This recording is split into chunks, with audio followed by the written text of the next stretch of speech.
Our story kicks off with the entire city absolutely engulfed in raging flames, all under a menacing, blood-red sky.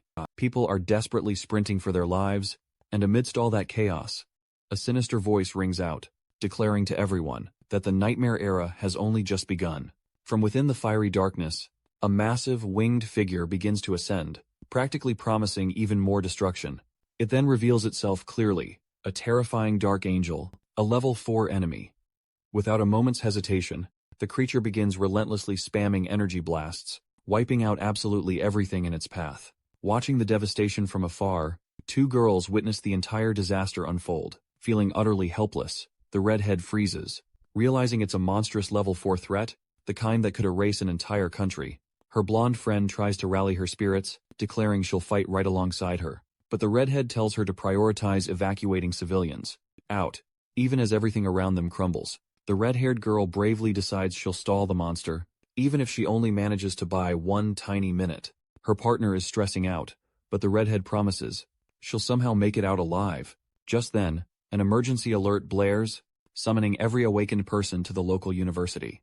The girl admits she's only a level 3 awakened being, but she's ready to push through as much as she possibly can. Meanwhile, back in the chaos, the Dark Angel begins gearing up for yet another devastating attack, muttering some creepy, incomprehensible nonsense. Then, with terrifying speed, it charges at them. The redhead screams at her friend to run like her. Life depends on it. Suddenly, a dark-haired guy appears out of nowhere, telling her to move aside. She's stunned, speechless, as this dude preps his attack, and without giving the creature even a millisecond to react, he utterly times it with one insane punch. The Dark Angel instantly freezes into a stone statue, and the guy casually poses in front of it, looking like a total boss. The two girls are absolutely speechless, realizing he just legitimately one-shot times a level 4 monster. With a smirk, he says it's been ages since he last saw a human. Then, strangely, he asks what year it is, leaving the redhead utterly confused. She stammers, urgently asking the boy's identity. Meanwhile, the blonde is utterly freaking out behind her. But he asks again, his voice now dangerously dark. This time, fearfully, she answers. It's October 6th, the year 2024. The guy looks utterly stunned, because to him, only a year has passed. In his mind, he feels like he spent hundreds of years in hell, yet here, only a single year has gone by. That's when the horrifying realization hits him. His entire understanding of time distortion was completely, utterly wrong. He remembers that precisely 1 year ago today is when his entire living nightmare began. That was the day he first confronted his greatest enemy. His mind drifts back to that fateful fall, into the hellish demon realm known as Rigo. It was an agonizing eternity of endless suffering, but in the end, he still emerged victorious. After what felt like an eternity, he finally made it back to his own world. Meanwhile, the redhead begins to wonder if he's perhaps an S-class awakened, or some secret government weapon. But that wouldn't make sense. She'd already know by now. And the young man quietly considers the possibility of someone falling into a different timeline. Suddenly, an armored car screeches to a halt, right beside the startled trio.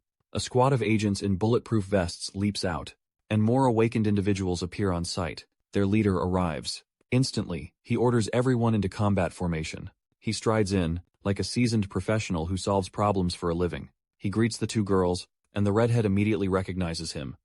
Leader Kim Jong-woo. Kim Jong-woo places a reassuring hand on her shoulder, and he apologizes for being late, and tells her to leave the rest to his team. Jong-woo quickly asks for details on the threat, but one of his subordinates rudely butts in, desperate for attention, and immediately orders our MC to step aside. The soldier even accuses him of wearing some fake, awakened cosplay gear. Getting increasingly annoyed at being ignored, the redhead, sensing imminent danger, begs the leader to calm down his reckless teammate. But our hero couldn't care less about their petty drama. He gives the guy a chilling 3-second ultimatum. His eyes glow with a terrifying, sinister energy. As he demands one good reason from the man, to spare his life, the bulky awakened agent panics. He pulls out his dagger, bracing himself for a fight. The red-haired girl shouts that the dark-haired man literally obliterated a level 4 enemy earlier, completely shocking and rattling her leader. Panicking, the muscular agent thinks he absolutely needs to kill this stranger, or he'll be the one getting completely wrecked. He charges forward, screaming the name of his ability, Blade Storm, but he doesn't even get the chance to use it properly. The dark-haired boy stops the entire attack, with just one finger on the man's forehead. Then, with ridiculous strength, he slams the guy into the ground so hard that everything around them cracks. Looking at the man sprawled on the ground, the protagonist coldly states that the 3 seconds are up. Jung-woo is frozen in disbelief, yelling and demanding, "What do you think you're doing to my teammate?" But the mysterious man doesn't even acknowledge him. Instead, he simply says, "Now isn't the time to worry about that." He looks to the sky and warns them that the portal is opening again. He adds that even if all of them teamed up, they wouldn't stand a chance against whatever is coming. The awakened around them panic, horrified by his terrifying words. Their leader can barely process what he's seeing, shaking with palpable fear. Then, a gigantic monster crawls out of the portal, immediately identified as a level 6 enemy. Leader Jung-woo calls headquarters in desperation, reporting that an enemy called Red Horn has appeared. At the command center, the operator reveals that this creature could wipe out over 30 million people in a single day. Realizing the immense scale of the threat, Jung-woo activates his powers and orders every awakened in Korea to be summoned.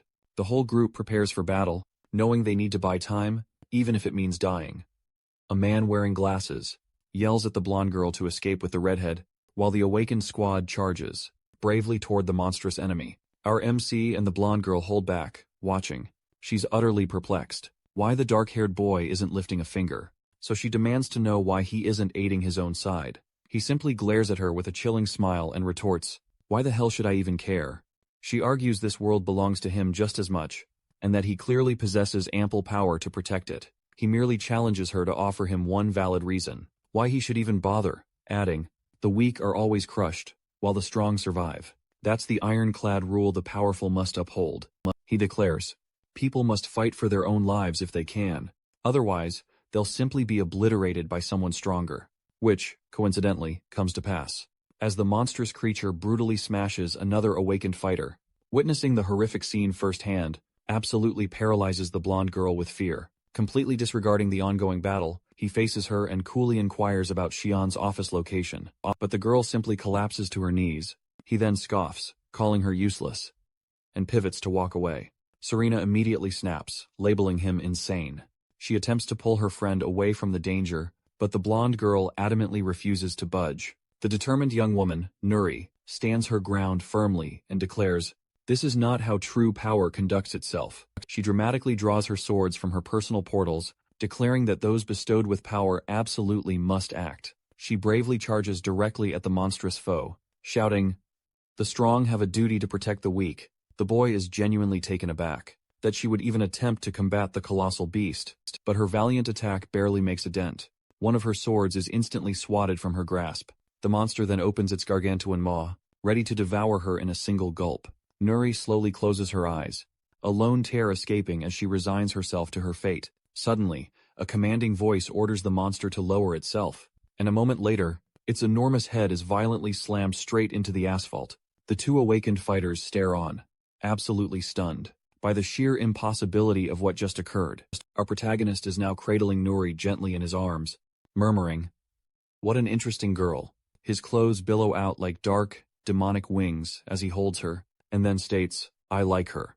She instantly blushes intensely. The boy then introduces himself as Taehyung, boldly declaring himself her master, the great demon lord.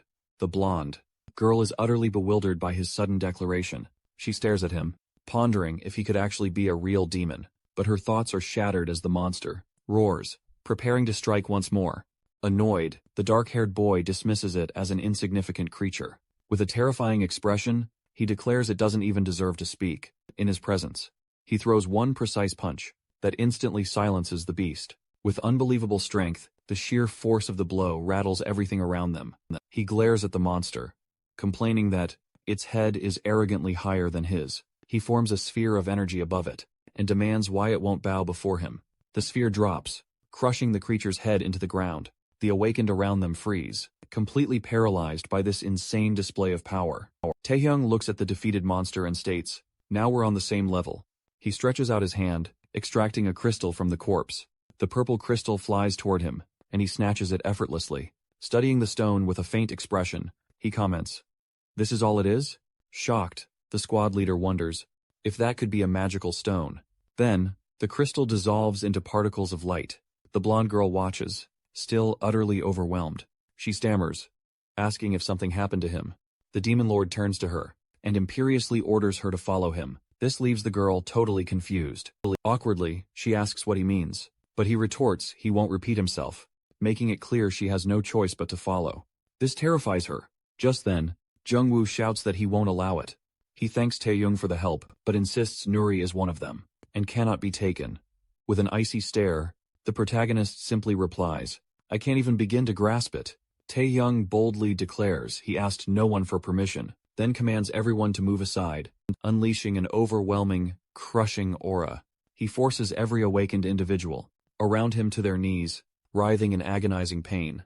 Jung can't even comprehend the sheer power he's witnessing. The hero, with utter contempt, calls them all insects, irritated by their pathetic interference. He decides to wipe them all out once and for all. But Nuri bravely steps in front of him, begging him not to harm her comrades. She agrees to follow him, if he promises not to hurt her friends. The demon lord studies her, remarking she seems fair, but he notices something more to her. Suddenly, several system screens flicker into existence, displaying all her hidden information. He realizes she's a dual-class user, something extremely rare, even in the demon world.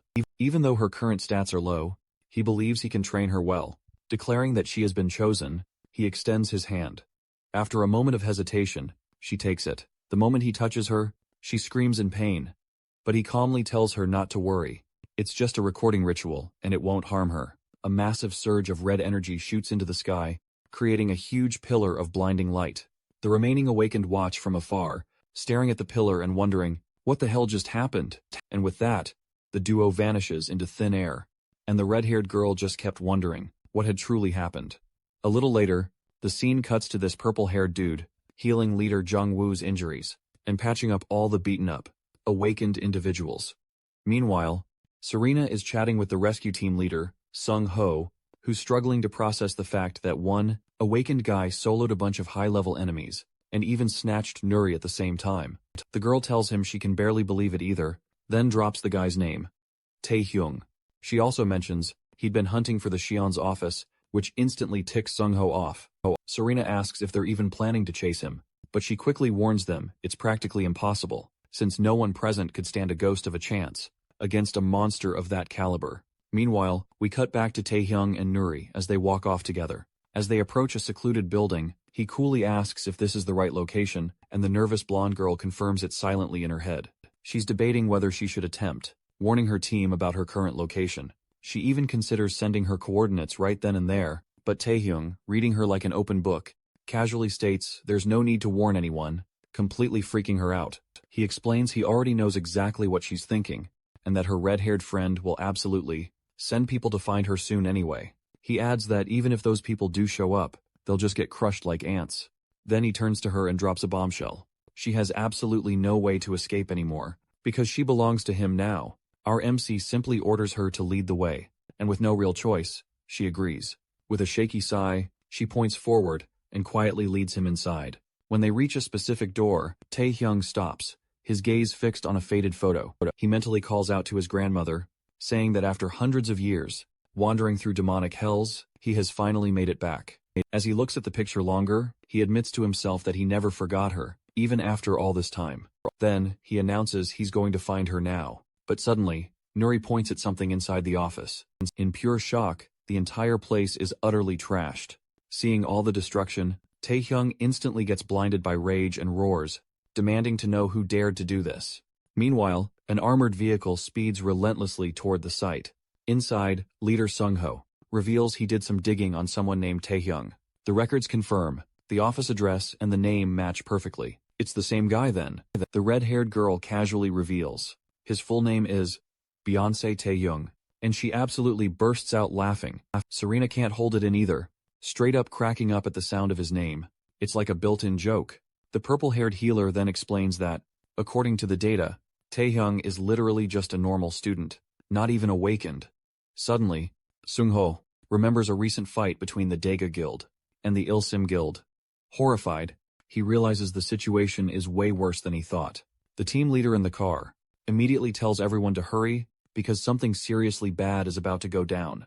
Back on Taehyung's side, he angrily demands to know what happened, but Nuri gets nervous. She says she doesn't know everything, but there had been a huge clash between awakened guilds. She goes on to explain that, even though people tried to stop the fight, multiple buildings collapsed. Some people didn't get out in time, and ended up trapped under the rubble. Taehyung drops to his knees among the debris, thinking of his grandmother holding a photograph. He calls out to her with heartbreaking sadness. His mind flashes back to his childhood, him hugging her, while she playfully complained about her weight. She worked hard, and the hopeful kid promised they'd have a better home someday. But returning to the present, he breaks down inside, thinking about how excited he was to finally live with her again. The blonde girl watches him from a distance, feeling the full weight of the grief he's radiating. A dark, heavy aura begins rising around him, as he demands to know who caused all this. Furious, he questions, which unlucky souls dared to hurt the only family he had left? His anger peaks as he asks, what kind of monsters could have done something like this? Then he pauses, sensing something. Leader Sung-ho formally introduces himself, a member of the elite White Tiger Intelligence Service. He bows respectfully, requesting a word, while internally pondering that, given the immense energy he senses from the boy, Taehyung must possess at least A-class power. But Taehyung simply states he's not feeling well, and curtly orders everyone to get out of his path. Sung-ho, however, insists, explaining that the culprits behind this are from the nefarious Society of the Awakened, but their identities remain shrouded in mystery. Taehyung coldly replies, "That's it," and promptly turns to walk away. Leaving Sung-ho utterly bewildered, Taehyung then announces, he's heading straight for the Society of the Awakened. A shocked Sung-ho can only wonder if this guy is seriously planning to face them all solo. But Serena swiftly cuts in, stating, maybe he actually times can asterisk. Realizing the sheer gravity of the threat, Sung-ho immediately orders his team to move out and stop Taehyung, no matter the cost. The squad members immediately begin to grumble. Annoyed they have to restrain some random dude. The guy in the beanie mocks the situation openly, remarking that if Taehyung is truly awakened, then he shouldn't pose any real problem, and hurls a handful of stones directly at him, but the stones instantly shatter into dust, without even leaving a scratch on Taehyung. The team members comment amongst themselves that their target actually seems incredibly strong. Then, another awakened member leaps into the fray, and attacks with an absolutely massive weapon, but it barely even times Taehyung. He stands there with a completely blank expression, effortlessly holding the weapon with one hand. Then, with one incredibly smooth motion, he times the guy soaring into the distance. The beanie guy immediately screams at everyone present to stop attacking Taehyung any further. Taehyung then uses an invisible barrier to effortlessly block another attack, and the beanie guy is utterly slammed into the ground by an unseen, crushing force, as Taehyung coldly orders them all to move aside. Witnessing this chaotic scene, Serena warns the others that they never stood a ghost of a chance of stopping someone like him.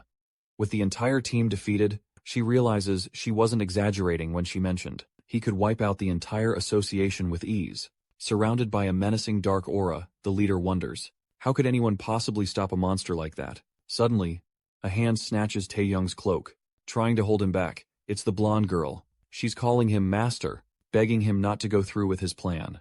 Taehyung asks, "Do you really dare, as my servant, to go against my orders?" He remembers the recording ritual he performed to imprint his very soul onto hers, explaining that because of it, she should instinctively obey him and never betray him. But her willpower is stronger than he ever expected. She argues there are still good people in this society, and says they fight non-stop to protect everyone. Even if people call them enemies, she says they fight for those they couldn't save, and that she understands his pain. With tears glistening in her eyes, she cries, "It's all too sad, and my heart hurts too." She begs him to stop, because people out there are doing everything they can to prevent more tragedies. Hearing this, Taehyung calms down. He wonders why he even came back to this world. His mind flashes to a memory of his grandmother, saying, "You didn't need to be the best at school or sports, you just needed to be a good person, to help people who needed it."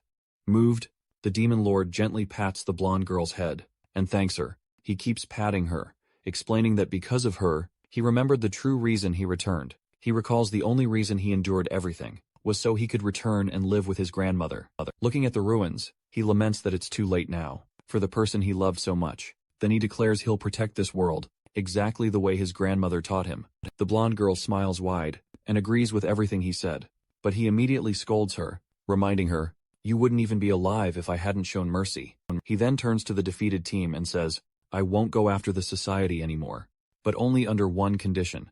The team is confused, so their leader asks, "What condition?" Taehyung holds up a glowing object and reveals the terms. They must find his grandmother's killer. 3 days later, the scene cuts to this massive, intimidating building, the Regional Intelligence Service, HQ. Inside, a frantic, portly man sprints through the halls, yelling for team leader Kang. Like his life depends on it. He finally finds him and completely freaks out, cursing him for disappearing on them. The chief keeps chewing him out, saying, he should have come back and reported everything. Already. Sung-ho apologizes, explaining he was busy cleaning up the disaster, but the chief demands answers on how the hell they're supposed to stop a level 6 enemy. Sung-ho says he'll explain later, but has something vital to tell him, which instantly piques the chief's curiosity.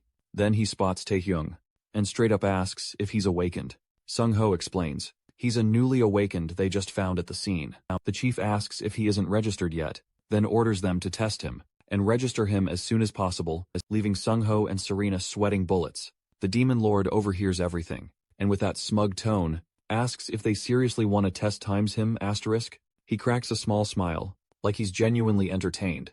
Next scene, they're in a packed corridor, shoulder to shoulder with people. RMC complains about the crazy crowd, but Serena explains, most of them are here, hoping to get awakened status. He gets impatient, and asks if they really expect him to wait. He panics and runs to reception, thinking if he's forced to wait, something terrible might go down. She tells the receptionist, they're from the White Tiger team. The staff confirms, this is for Mr. Beyonce Taehyung's power measurement, but then points at the huge line and says, tons of people are waiting, and they'll need to wait 1 or 2 hours. Instantly, Taehyung's eyes blaze red with anger. A dark aura spills out as he demands, did they seriously dare make him wait, behind a bunch of useless people? A guy in line snaps back, telling him to wait, just like everyone else. But he immediately freezes in terror, under our demon lord's overwhelming pressure. With utter disgust, Taehyung orders everyone to get out of his way.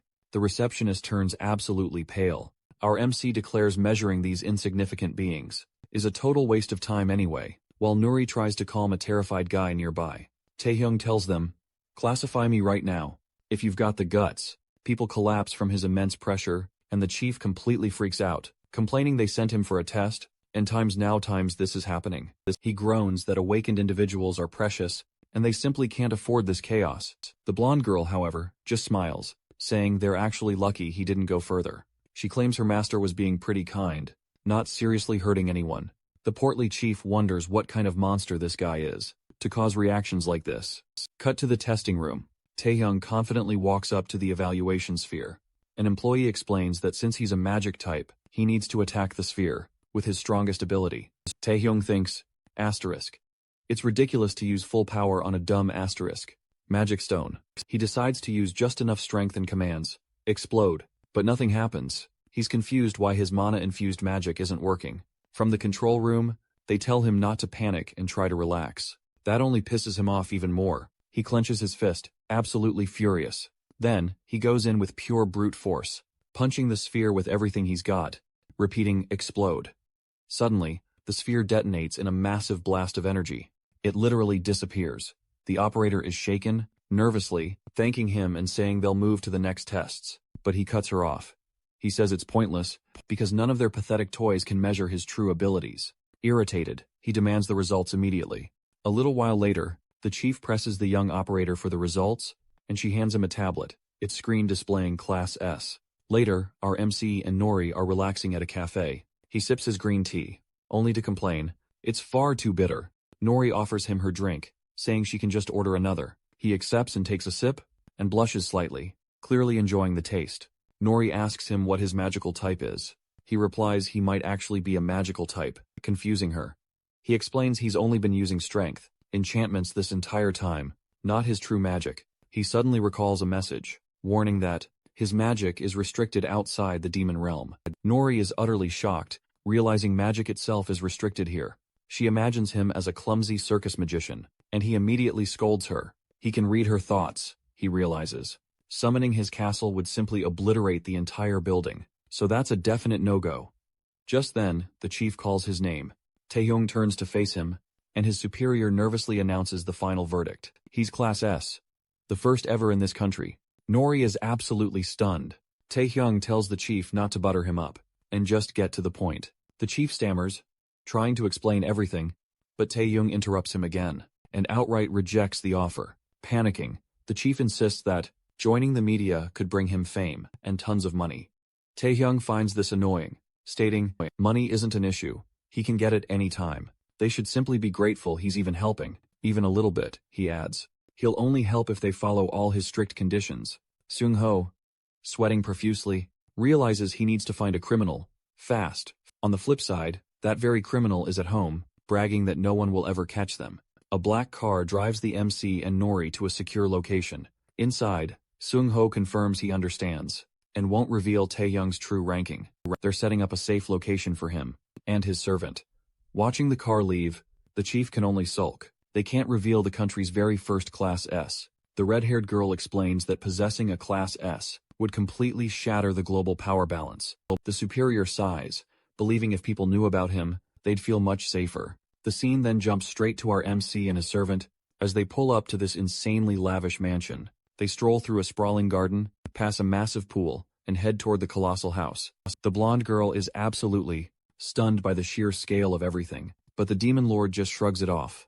Like, yeah, whatever. This doesn't even come close to my castle. Still, he concedes the place isn't half bad. 3 days later, the White Tiger, team leader, shows up at the mansion for a visit. As he approaches the front door, he hears strange noises from inside, and grows confused. He wonders if a full-blown fight is erupting within. He pushes the door open a crack, to peek inside and discern what's truly unfolding. He sees the training room utterly wrecked, with the girl sitting defeated on the floor. The protagonist keeps pushing her, urging her to unleash everything she's got. She complies, grabs her swords, and charges fiercely at her master. The team leader finally realizes they're in the midst of intense, hardcore training. The blonde girl crosses her swords and leaps toward her master. Fully ready to strike, she descends from above, slashing hard, but Tae-young merely stands there, observing. She slams her swords down on him, but he casually catches them with his bare hands, leaving her utterly shocked. Then he absolutely times her across the room. She skids on her knees, looking ready to counter, but lets out a small cry of pain instead. The young man declares training is over for today. He tells her she may still be weak, but she's definitely improving, so she needs to keep training non-stop. He then thinks to himself that if she truly wants to be his subordinate, she absolutely has times to reach Class S. Nuri reminds him that today marks the deadline he set, which makes Seung-ho, still hiding at the door, incredibly nervous. The girl asks if he's seriously going to kill them, and he replies he already gave them ample time. She argues that those people are still precious lives, and he shouldn't do that. Her words make him pause, because he hasn't heard anything like that in centuries. He remembers the demon realm, where life meant nothing, and survival was the only rule. He assures her this won't be a meaningless slaughter. This is revenge for his grandmother, and a warning, so it never happens again. He adds that even if some innocent people die, this action will save many more. She agrees, and he realizes he's gotten soft ever since coming to this world. The team leader suddenly barges in, yelling that he can't listen to their conversation anymore. He says he came to deliver something, and the young man complains that he could have just called. Embarrassed, the leader explains that he wanted to hand it over personally. He also notices the girl looks totally different now, and wonders if it's because she's the young man's subordinate. Irritated, the demon lord declares he hates wasting time, so the leader apologizes again. He hands over a folder and says, "The investigation results are inside, just like I promised." The young man opens the file, and finds out the culprits are the Ilsim Guild, an old gang that awakened after their leader gained powers. They're still cruel criminals who torment normal people, but the White Tiger team can't touch them, because the guild is connected to the association. The demon lord closes the folder and says, "Scumbags like that exist everywhere, and honestly, they're lucky." He says the leader can just sit back and let him handle the dirty work. Then, he looks at his servant and asks if she gets what needs to happen. The blonde girl looks confused for a second, but then realizes what he means. He tells them to wait here, because his revenge is finally close. Meanwhile, the Ilsim Guild leader, Kim Gil-tae, is celebrating taking over another territory. He brazenly scoffs at the National Intelligence Service, suddenly feeling completely untouchable. Then, a colossal explosion erupts from the sky, slamming right into their building. Chaos erupts as guards sprint frantically around, desperate to protect their leader. They rush outside, while Guilty, the leader, furiously demands to know who dared attack them. The guild members glance up at the sky, completely horrified as a flaming message appears, calling for them to pay for their sins. They instantly panic, screaming for their leader, and pointing at something within the flames. Floating menacingly in the sky, the demon lord calmly asks if they are truly the Ilsim Guild. He commands them to confess their sins, and bow until their very bones crack, promising to kill them painlessly only once they comply. The guild members are utterly terrified beyond reason. The leader points a shaky finger at the demon lord, and shouts that he's the one responsible, declaring that he and his guild will kill him. A member sees this as his big chance to gain rank, and charges forward, yelling insults. The demon lord drops down from the sky, looking at all of them with pure, unadulterated disgust. He lands hard, telling them this is their last chance, before he stops showing any mercy. The criminals completely freak out, wondering what kind of monster they're truly facing. One coward decides to bail, and screams that he's done with this madness. But Taehyung asks, who said running was an option? He hurls a metal beam straight through the guy, killing him instantly. The leader freezes, horrified at how brutally his man was just killed. The demon lord says they could have had an easy death, but lacked the guts. Guilty is speechless, and utterly terrified by the protagonist's monstrous aura.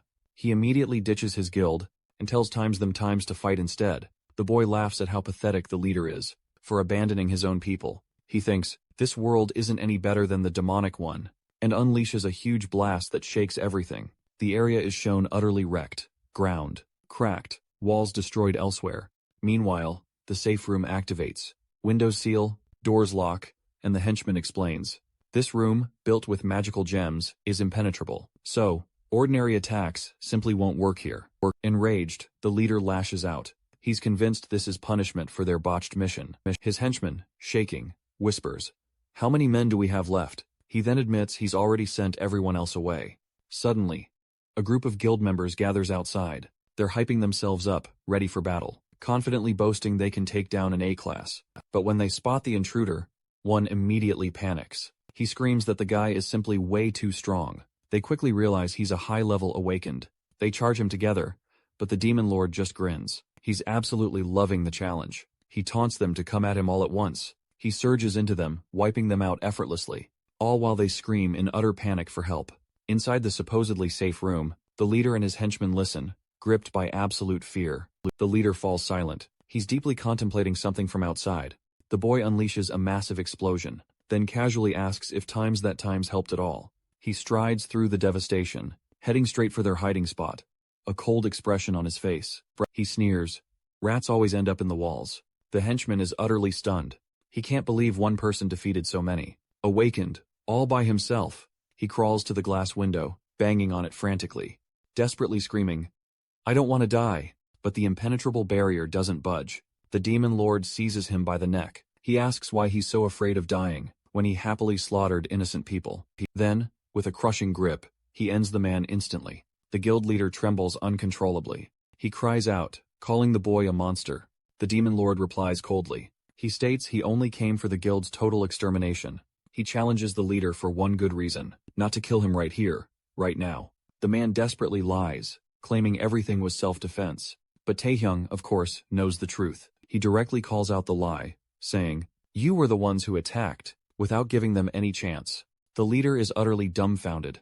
He knows, and starts to think, the boy must be joking. Then, he tries to hype himself up again, saying, he's the guild leader and will kill the protagonist, even if it costs him an arm. He charges and throws a punch at Taehyung's face, but nothing happens. The leader gets furious, when he realizes it didn't even leave a mark. With glowing eyes, Taehyung says, he'll give him 1 full minute to keep trying. The leader loses it, and yells that he can't take this anymore. He throws punch after punch, but every hit is blocked by an invisible barrier. The boy watches him like he's watching paint dry, thinking, there's no way he could lose to trash like this.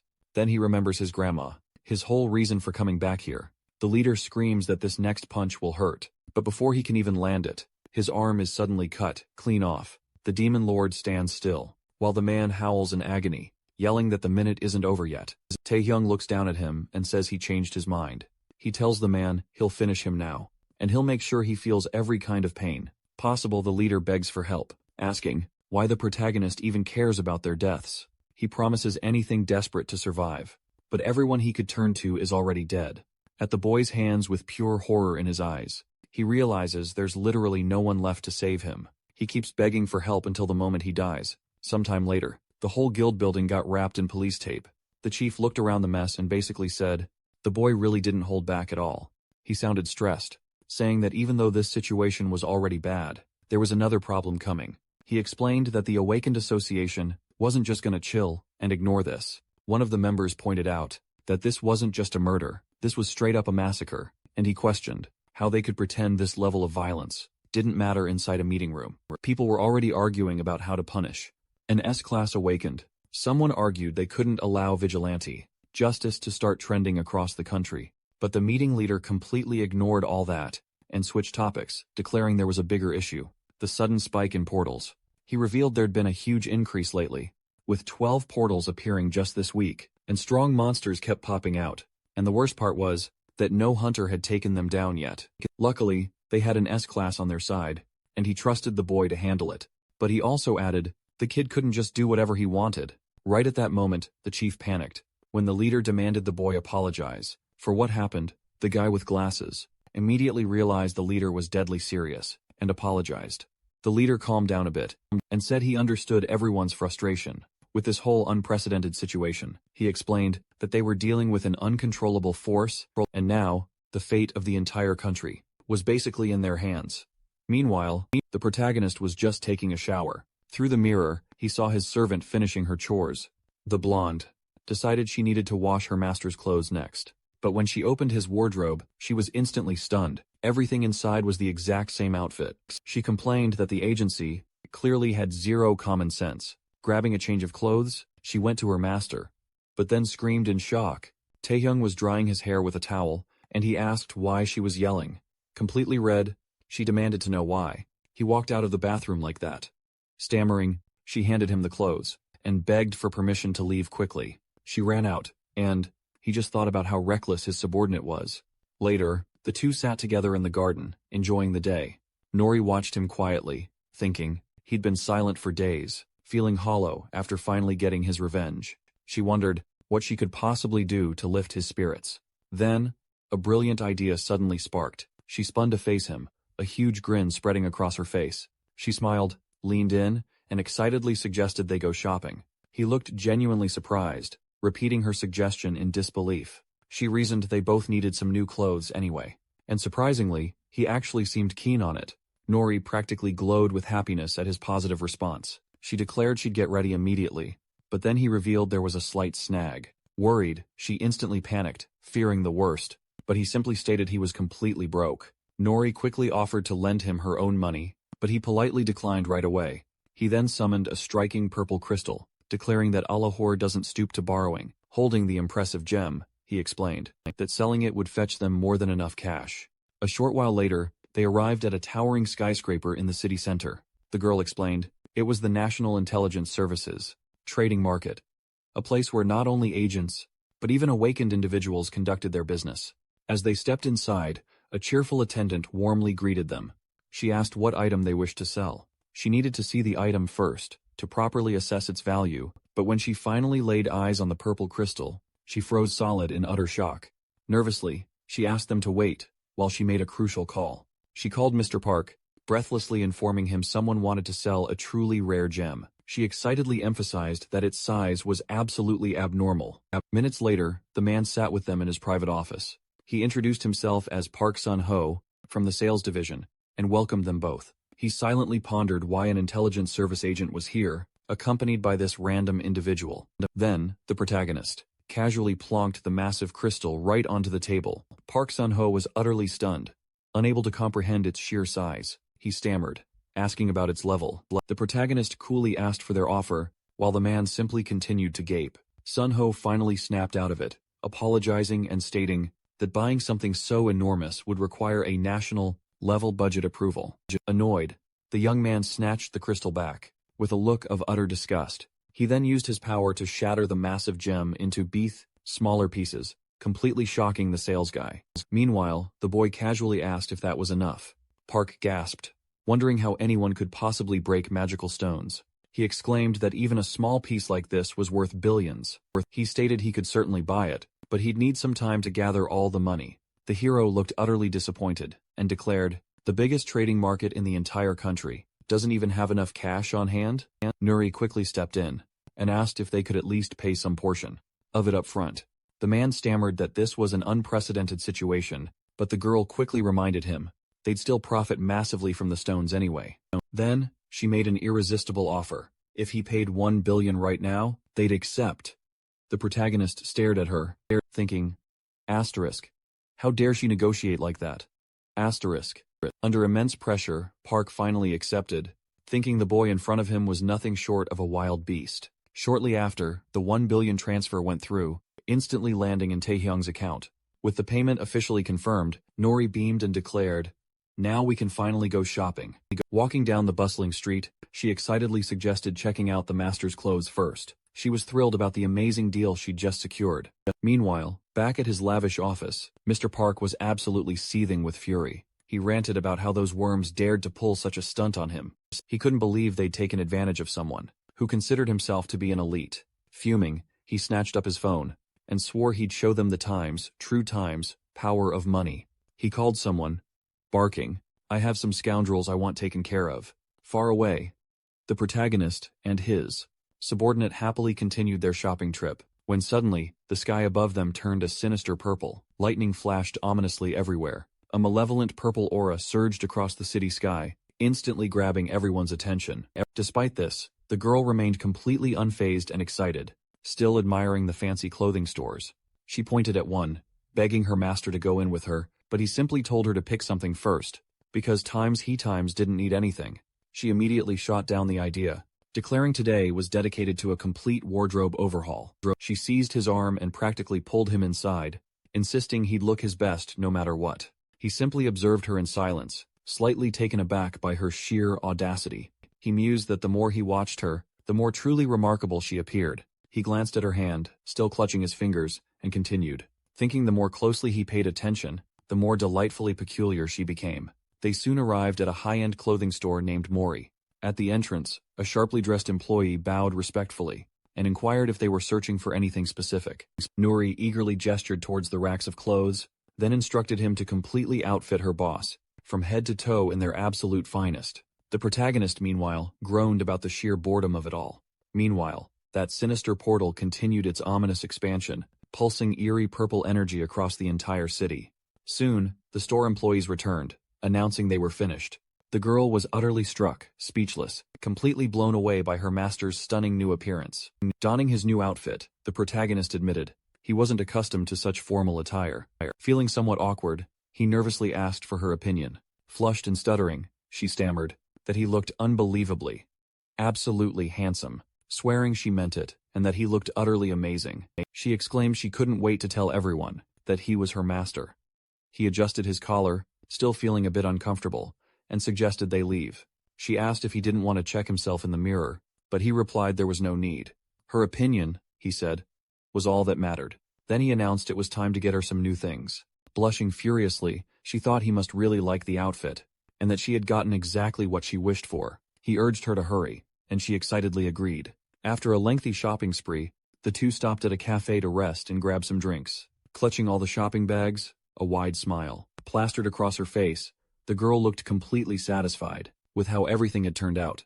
Suddenly, the young woman's eyes went wide with shock as she spotted something truly bizarre in the city sky. She gazed upward, totally startled by whatever monstrous thing had just materialized above them. The duo froze, staring in terror at this massive, purple portal that had literally just ripped open out of nowhere. Spreading across the entire city, everyone on the street freezes dead in their tracks, all eyes fixed on this bizarre anomaly. The blonde asks what it is, and her boss confirms the grim truth. Yep, a gate just ripped open. But the young man points out something alarming. This is a type of portal he's never, ever encountered. And from within that swirling portal, an ominous red entity slowly begins to emerge. A giant, terrifying eye stares down at the city from within, the dimensional rift. The girl immediately starts panicking, exclaiming that a gate violation occurring without warning is seriously catastrophic news. Her face turns ghastly pale as she realizes this portal is utterly unprecedented. She warns that portals like this typically unleash disasters or monstrously powerful enemies. She even recalls a particular horror from one of those previously unknown portals. She glances down just as the protagonist begins to speak. Meanwhile, everyone on the street is still captivated by the sky, in full-blown panic mode. Then, the young man declares that this creature is going to be stronger than anything he's ever faced. The Crimson Beast continues its slow emergence from that purple portal, right in the heart of the city. Utterly freaking out, the girl frantically calls someone, warning them they're in absolute deep trouble. He frantically tries to explain that an unknown gate is moments away from fully opening. But at that very moment, the creature's massive arms violently burst through the portal, scaring the living daylights out of the horrified crowd. But the protagonist simply gazes at the monster, with a bold, challenging look in his eyes. He's basically daring it to come at him. Finally, the monstrous head of a crimson demon, with razor-sharp teeth, looms into view in the sky. Its horrifying roar reverberates, as it takes full form right in front of everyone. The very moment the monster fully manifests, buildings begin to crumble. Utter chaos erupts across the entire city. Nuri screams into the phone. The gate is open. The whole situation is completely out of control. People sprint frantically through the streets, yelling at each other to move amidst the chaos. A mother tragically loses her little daughter, leaving the child utterly alone and terrified. The voice on the phone presses the blonde about her claim to evacuate civilians. They demand if she's even listening, but the girl is too shell-shocked to respond. She finally manages to stammer her master will evacuate everyone, and tries desperately to reassure them that everything's going to be okay, as they await reinforcements. But the demon lord merely grins with a dark, wickedly excited expression. His partner recoils in fear, calling out to him. His eyes blaze crimson as he gives a sinister, bloodthirsty, hyped-up smile. The young man instantly recognizes the creature, declaring, "It's an arrogant, insane dragon beast." He recalls a past battle in the demon realm where he literally ripped one of their throats out. Gazing at the portal, he thinks, someone worthy has finally arrived. A powerful magic circle flares around him, and he revels in the chance to fight all out against a formidable enemy. In a panic, the girl screams her master's name, desperate to snap him out of it. Her desperate plea pierces through him, and he pauses, turning toward her. With tears in her eyes, she desperately begs him to help evacuate the civilians. He looks at the blonde once more, stunned by the raw desperation in her voice. Meanwhile, the little girl remains lost and crying, alone in the devastated street. The protagonist glances down and notices ants scurrying near his feet. His mind drifts back to a time he once declared, "This world was far too weak." While opening a door, with the doorknob crumbling to ashes, he claimed nothing here could withstand his power. Then, recalling his partner, he also said not even the monsters here were worthy. He gazed at the blonde in front of him, but when he reached out to touch her, she shattered like glass as he uttered, "Not even people could withstand his power." He kept thinking about how utterly fragile this world was. To him, it was like a sandcastle crawling with ants. Back in the present, people sprint around in utter chaos, while he merely stands there, completely unfazed, his eyes blazing crimson. He admits everyone's weakness just grates on him. He recalls the demon world, a place he knew well, where the strong devoured the weak, the only rule that mattered. For him, pitying the weak was an absolute luxury, and protecting them?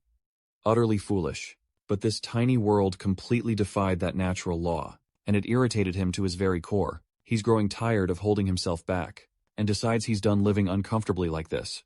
After all, this is the first real opponent he's faced in years. Floating upward, engulfed in a dark, ominous aura, he shouts that now, absolutely no one can stop him. Desperate, the girl cries out for her master once more, forcing him back to cold reality. With a devastated look, she begs him to help her. Tears stream down her face as she clasps her hands, pleading for him to save all the innocent people. Up in the sky, the red monster roars once again, blasting out destructive energy. Debris from a department store begins to rain down. She looks up, wondering if she can destroy it all. The blonde leaps into the air, her blades spinning furiously, as she slices through some of the falling debris to protect the crowd. But she suddenly panics, because she can't stop all the pieces by herself, as some debris is about to crush a mother and her child. She screams. Then, an invisible barrier suddenly appears, blocking the impact. Nori watches, utterly in shock. The protagonist just used his magic to protect them. Then he explodes the rest of the falling rocks. Before they can hit any civilians, his subordinate stares at him, completely stunned, while he finally smiles, a calm expression on his face, and tells her to evacuate everyone, now. He floats in the air, surrounded by a powerful aura. While she watches on from below, he reflects on how he almost ignored his own subordinate. Surrounded by flames, he declares he won't be an incompetent lord after all. The girl thanks him sincerely, and runs off to guide the civilians to safety. She blushes and feels a genuine happiness. As she carries out his orders, with her blades at the ready, she yells for everyone to follow her, and leave immediately, as she points the way. Meanwhile, the boy thinks he's doing all this because of her. He figures helping for a few seconds won't exactly kill him. But as he stands alone in the ruined street, he reveals there's a catch. He glares intensely at the creature in the sky, declaring his hatred for that thing hovering above his head. Then, dark, shadowy wings burst from his back, emanating an intense red glow. The wings unfurl completely, and he rises into the air. He shoots upward, ready to face the threat head-on. Looking at the colossal monster inside the portal, he notes that the creature seems stuck. The giant eye stares back at him with pure, unbridled rage. With a grin, he tells the monster he'll help pull it out. Then, he grabs the dragon's snout and punches it with insane, unbelievable strength, yeeting the monster straight into outer space. People and his partner just stare at the sky in utter shock. Our hero declares that, up there, they can fight without any interruptions. With a flash of vibrant colors, he shoots upward, smiling as he goes. Everyone watches. A beam of light launches into outer space. In an instant, they're both in space, floating high above Earth. The red dragon looks around, frantically for its opponent. The boy appears right in front of it, asking if the beast is awake now, and adding that no one will disturb them this time. With his glowing eye, he notes that this seems like a truly ancient dragon. He hopes the dragon won't embarrass him. Then, a floating screen pops up with info about the creature. Karos, it says, the beast got lost and broke the rules, because of some mysterious contract. He wonders if the dragon simply gave up on itself and violated its contract. Suddenly, the creature opens its mouth and forms a massive blue energy sphere. It shoots an energy beam, and the young man immediately knows this is times bad asterisk. Floating in space, he realizes the human world is right behind him. If that attack hits Earth, it'll be a massacre, he says. He can block it easily, but then, coming out here to fight would have been completely pointless. So, he chooses to tank the attack head-on. The beam hits him directly, but an invisible barrier shields him. The dragon pauses, convinced it got him, but the boy is simply standing there, in space, completely unharmed. The protagonist stares at the dragon, and gripes that he just bought those clothes. The creature gets furious, charging another, even bigger energy blast. But the boy just smiles confidently, and dashes at the beast at blinding speed. He lands a massive punch on the dragon's side, then another, right on its head. The red beast screams in agony, finally realizing its opponent's true strength. Looking at his flaming fist, the boy comments that, after so long, that actually felt good. He's happy to finally hit something that doesn't break. From a mere light tap, the creature roars and tries to bite him again. The boy touches the dragon's skin, almost as if he's analyzing its texture. The beast activates a magical shield to defend itself from the boy's attacks. The protagonist studies it with a serious, analytical look.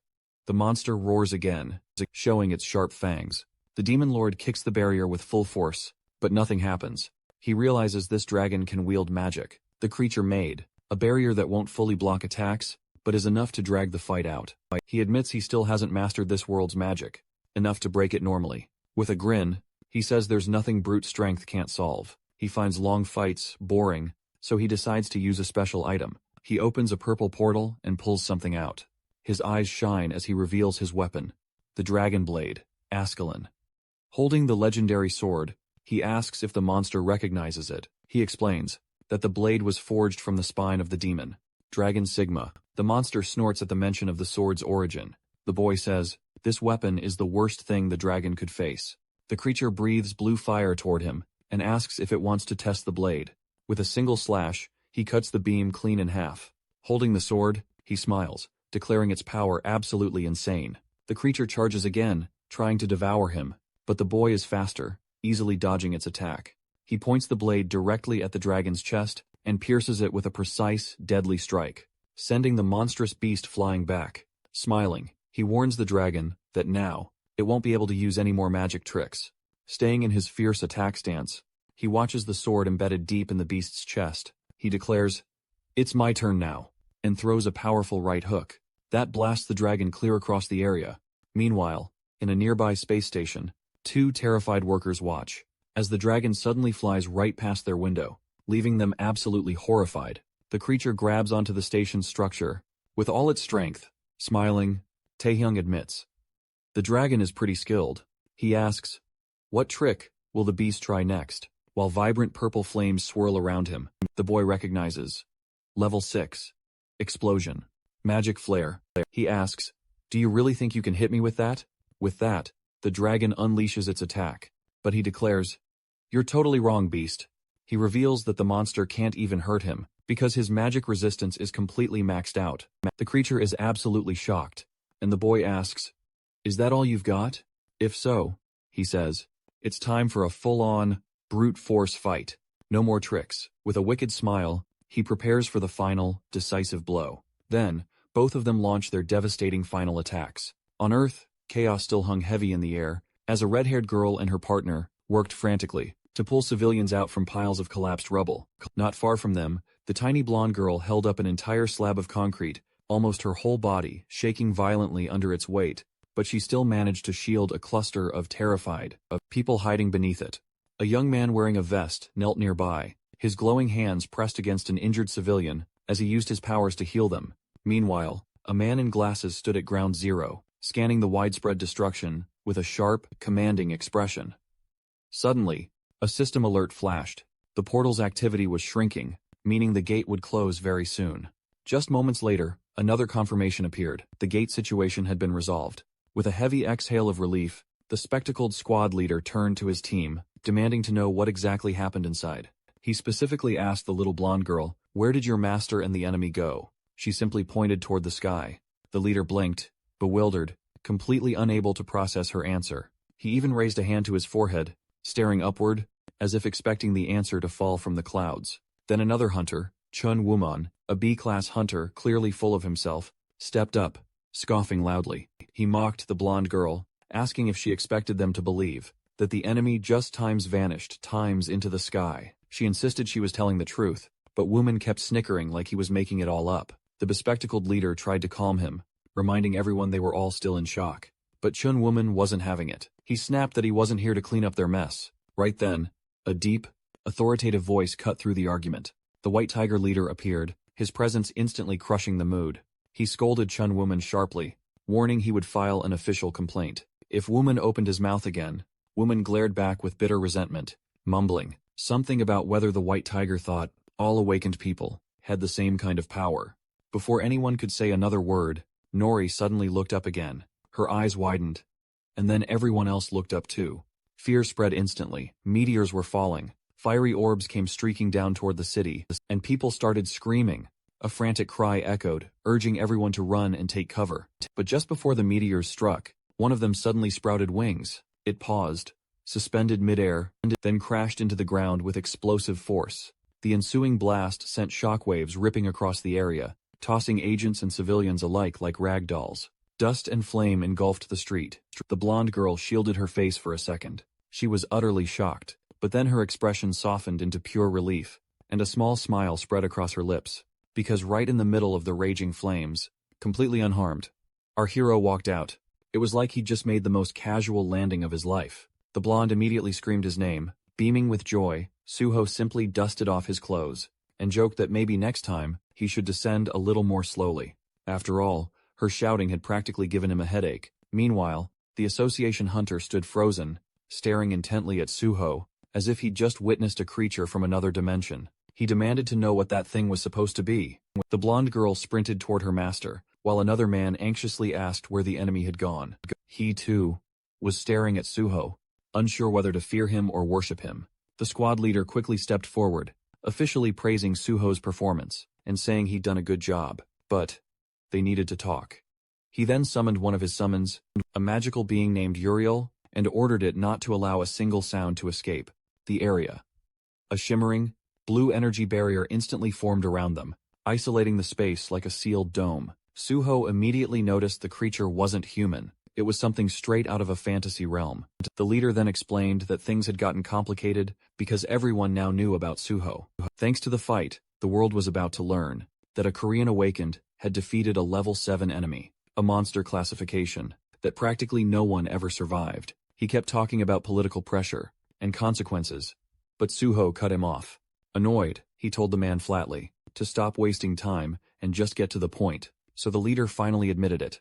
They might have to publicly reveal Suho's existence, The blonde's eyes shot open, laced with nerves, as she fixated on her master, unsure what this could mean for him. Outside the barrier, people were already snapping photos, pointing at Suho and loudly chattering about what they'd just seen. Suho mused that, in a world teeming with ants, something like this was inevitably going to happen. Eventually, the leader just looked utterly frustrated. Mostly, this guy was simply impossible to negotiate with. But then, out of nowhere, Suho simply nodded. He agreed, his arms crossed. He told the leader to reveal anything the government wanted. The leader blinked, stunned, asking if Suho was absolutely certain. Suho, deadpan, warned him not to make him repeat himself. He just had one warning. He didn't want any trouble. Then he casually raised his hand. A massive pink pillar of energy burst upward, streaking straight into the sky with a thunderous hum. The two association men stared at him, utterly speechless. Suho smirked, eyes shining, and declared that was enough. Seconds later, a colossal, purple monocrystal materialized in mid-air above them, glowing like a divine object. This was his compensation for everything, and everyone watching, from agents to civilians to hunters, could only stand there, trembling and utterly stunned, wondering what kind of monster, no, what kind of legend they were looking at. Far away, in another country, a guy is literally yelling for someone named Mr. Anderson. Anderson! Meanwhile, this calm blonde dude is engrossed in a report, like it's the most crucial thing ever. A soldier runs up, totally out of breath, and tells him the whole operation just got cancelled. Anderson asks why, and the soldier explains that a level 7 enemy somehow got clapped. He keeps scrolling on his tablet, with the wildest expression, then drops the real bomb. The person who took down the beast was Korea's new Class S. Chun, an awakened woman, is straight up stunned, trying to figure out what kind of monster, of a guy that must be, he says. The hero literally plummeted from the sky, clutching the monster's head, then he ripped a monostone right out of it. The narration then chimes in, explaining, humans only react in two ways. When they witness something their brain simply refuses to process. Either they accept it, or they deny the hell out of it. This association, Hunter chooses denial like a seasoned champ, smirking and shouting that none of this could possibly be real. He claims they almost had him fooled, declaring everything is just special effects. A blue-haired agent tries to calm him down, but the guy absolutely refuses to chill. The squad leader admits it's truly unbelievable, but insists it's 100% real. He states the person before them is officially the nation's brand new Class S awakened. The hunter still glares at the young man, as if it's all a big, furious joke. He shoves the agent aside, and screams that calling this kid Class S is absolute nonsense, he accuses. The intelligence service of manufacturing a fake, awakened just to scare the guilds. He rants that nobody would ever believe some story about a monster dying in the sky, anyway. That's when the blonde girl finally snaps, and yells that her master is times not times a fraud. She declares that without him, Seoul would have been completely wiped off the map, and that the man should honestly be thanking him. But the rude hunter points an accusatory finger at her, and yells at her for butting in. He then turns to the protagonist, and starts ranting about how the agency clearly doesn't teach their servants any respect. The hero responds calmly, saying, the man's shouting is basically the equivalent of a mere mosquito bite to him. His subordinate then stares at him, surprised at how incredibly protective he suddenly is. Then, he unleashes his terrifying aura, eyes glowing an ominous red, and asks how the guy even dares to insult his servant. He states he's not generous enough to let this slide. The hunter immediately starts trembling, and the young man warns him, crystal clear, never badmouth him or his subordinates again, or he'll face the most painful ending he can possibly imagine. The hunter instantly recoils, shrinking back, overwhelmed by the oppressive presence of what feels like a demon. Lord, he collapses to the ground, openly weeping. Meanwhile, the young man just walks away, utterly bored. He casually tells his servant, come along. She quickly obeys, still utterly stunned, and trails behind him. The blue-haired agent simply watches everything unfold in silence, while the terrified man continues to weep on the floor. The suited agent rubs his temples in frustration, unable to grasp how any of this will possibly turn out. Then, an official announcement suddenly drops, declaring Taehyung Bayonte as Korea's very first Class S Awakener. Announced at a press conference, someone announces he single-handedly resolved the gate incident. Back at the office, the agent confirms, the public announcement is out. The protagonist smirks, remarking ironically, this whole mess won't cause any problems. Nori then explains that her master is now one of only 9 Class S Awakeners in the entire Times world. She asserts that no organization in the country would dare challenge him now. The squad leader, checking his tablet, adds, that was actually their biggest worry. He explains that, without enough high-level heroes, Korea was essentially at the mercy of other nations. Japan and the US had tried to interfere, but the protagonist handled everything solo. However, the agent warns them that other countries won't simply sit still. They'll definitely try to eliminate him. So, he suggests building as many alliances as possible. He mentions the Wolf Team, an awakened unit from the USA, has requested to visit him. The young man simply states, "I don't care." This surprises the agent, given how casually he brushes off such a massive opportunity. The MC crushes his can, declaring, "Even the strongest in the world mean nothing to me." He then complains that his rare day off is now completely ruined, and he tells the agent not to bother me with such irrelevant nonsense again. Nuri starts worrying, trying desperately to figure out how she'll convince her master to say yes. Then, she suddenly gets a brilliant idea. She remembers a specific moment when her master showed interest in something very specific. She cuts the agent off, demanding to know about the infamous Wolf Team. She then drops a name. Anderson, the world's strongest awakened, is apparently on that squad. The suited man, clearly stunned, confirms it, blurting that Anderson himself is on his way. He quickly adds that Anderson personally asked to meet their hero. That Times finally snags the protagonist's attention. A faint smirk plays on his lips. He finds this quite intriguing. For the first time, the blonde also cracks a smile, knowing her master only gets fired up. When a powerful opponent enters the ring, the protagonist then changes his tune, declaring he'll meet this mysterious man at a private landing strip. A sleek private jet soon rolls in, carrying someone truly worthy of our hero's attention. Two suited men emerge, and one casually snarks about how extra the entire welcome setup appears. The other swiftly warns him not to get too hyped, and definitely not to cause chaos this time. Anderson surprisingly agrees, stating they're here to visit an ally, and they will behave. But he also reminds them that it's no secret. The Pentagon didn't send them just for fun. Their team has clear objectives for this mission, so he expects them to stay focused for now. The buff guy cracks his knuckles, readily agreeing. With the Wolf Team assembled, the blonde leader muses that once the timing is right, they'll just act however they please anyway. Inside the plane, one of the agents reiterates to his partner that they're not here to mess around. The Pentagon has given them two missions. The first, to recruit Korea's new S-class awakened. He pauses, then turns serious, explaining the second part, testing just how strong Korea's new hero truly is. He tells the warlord he'll handle all other arrangements, while the blonde should keep his eyes on the mission. But Anderson has one lingering thought, something about what happens if their offer is rejected. He coldly states that in that scenario, he'd simply crush the protagonist. Meanwhile, our hero is just chilling with his drink, not a hint of stress on his face. He's merely annoyed that his guests are late, and he's already bored stiff. Then, a special report on his phone catches his eye. It's a news segment about the legendary Hunter Ryan Anderson. The broadcast claims he's the strongest man in the entire world, having vanquished countless foes with his powerful sword, Caliber. Finally, our hero's expression shifts. He looks intrigued. He muses that this man might be one of the best fighters alive. Just then, his blonde servant rushes in, brimming with an urgent message. The Wolf Team has arrived. Our hero breaks into an excited, eager grin. His smile then morphs into something darker, more intrigued. As he stands, ready to go, his servant cheerfully leads the way out, calling Anderson her former idol, before quickly catching herself and correcting her mistake. No, Master is the true number one. The hero ponders, does this world even possess body modification tech yet? He recalls the intense surgery he underwent in the demon realm, a procedure that altered him so profoundly, he's no longer a pure human. He remembers the powerful adversaries he'd faced there, none of them entirely human themselves. As his servant guides him toward the exit, he gently pats her head, pondering just how formidable she truly is.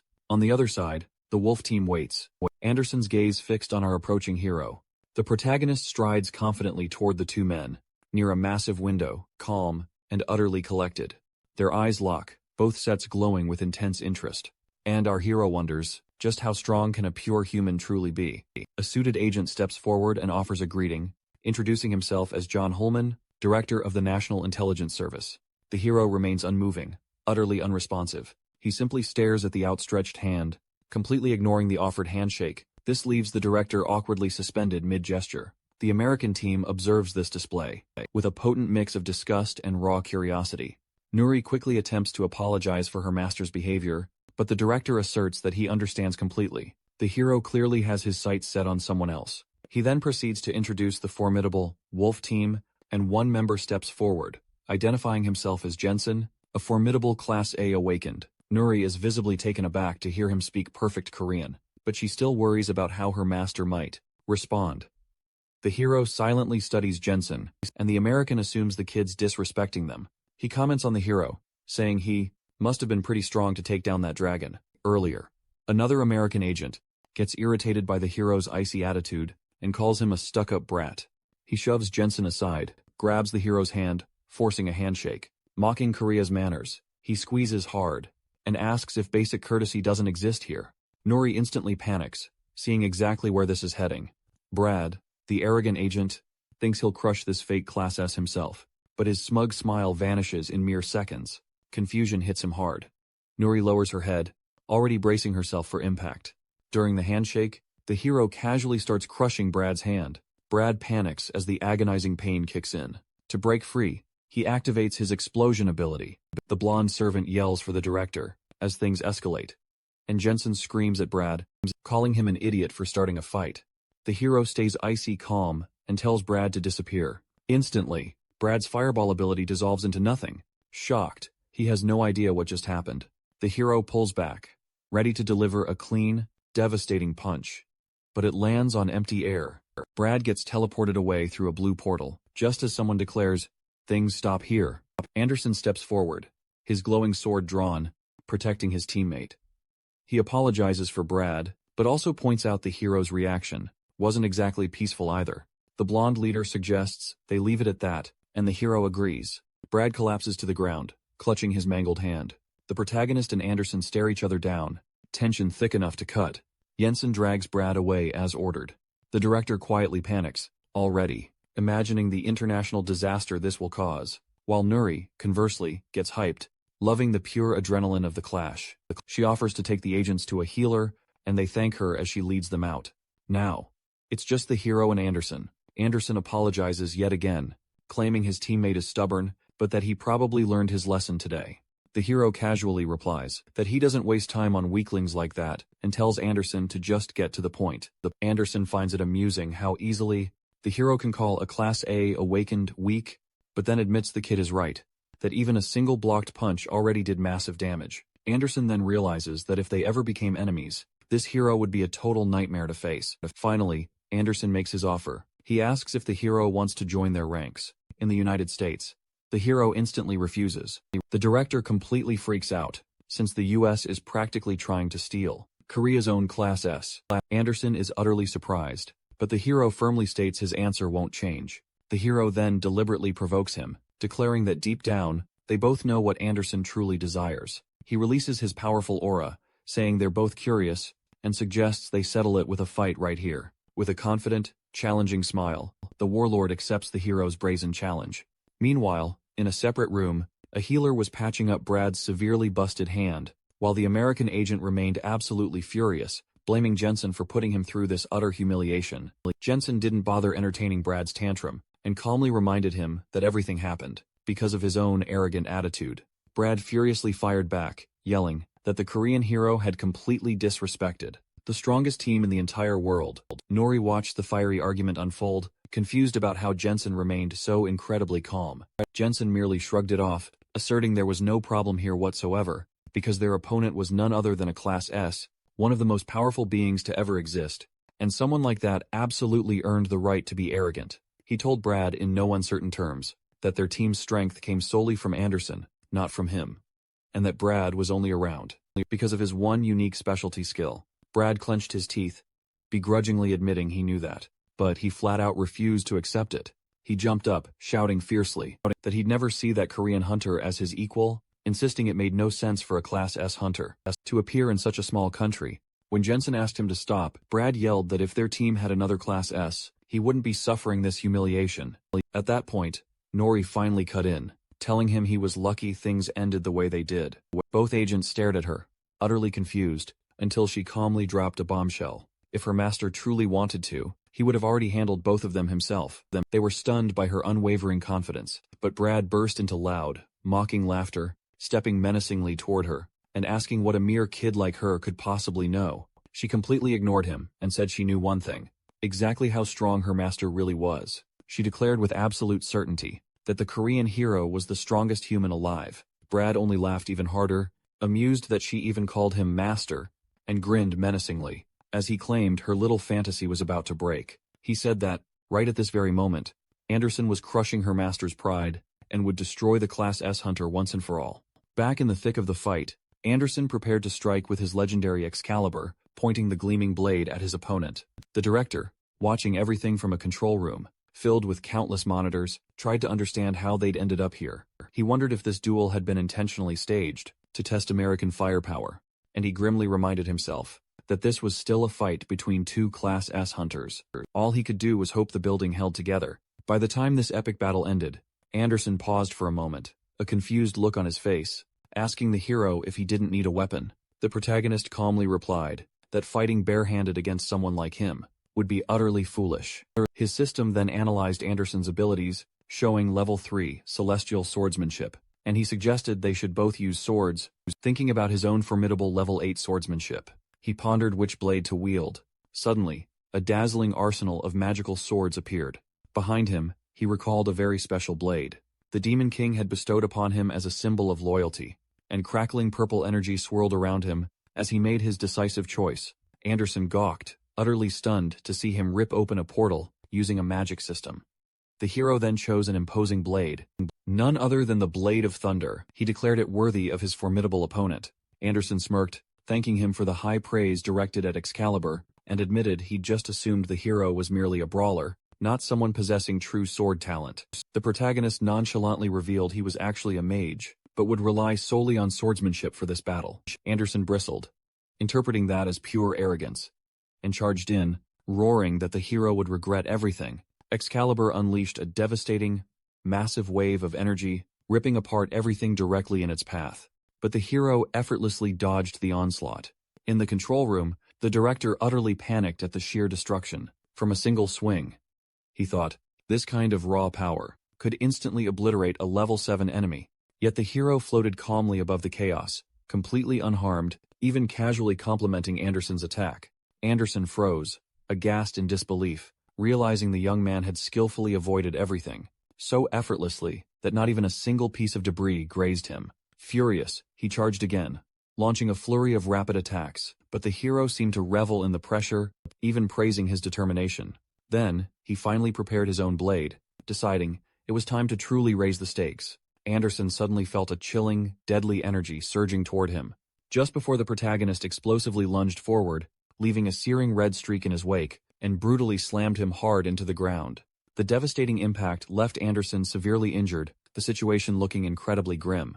The hero observed him thoughtfully, and mused that someone known as humanity's strongest couldn't possibly give up so easily here. He hoped Anderson would rise and continue the fight.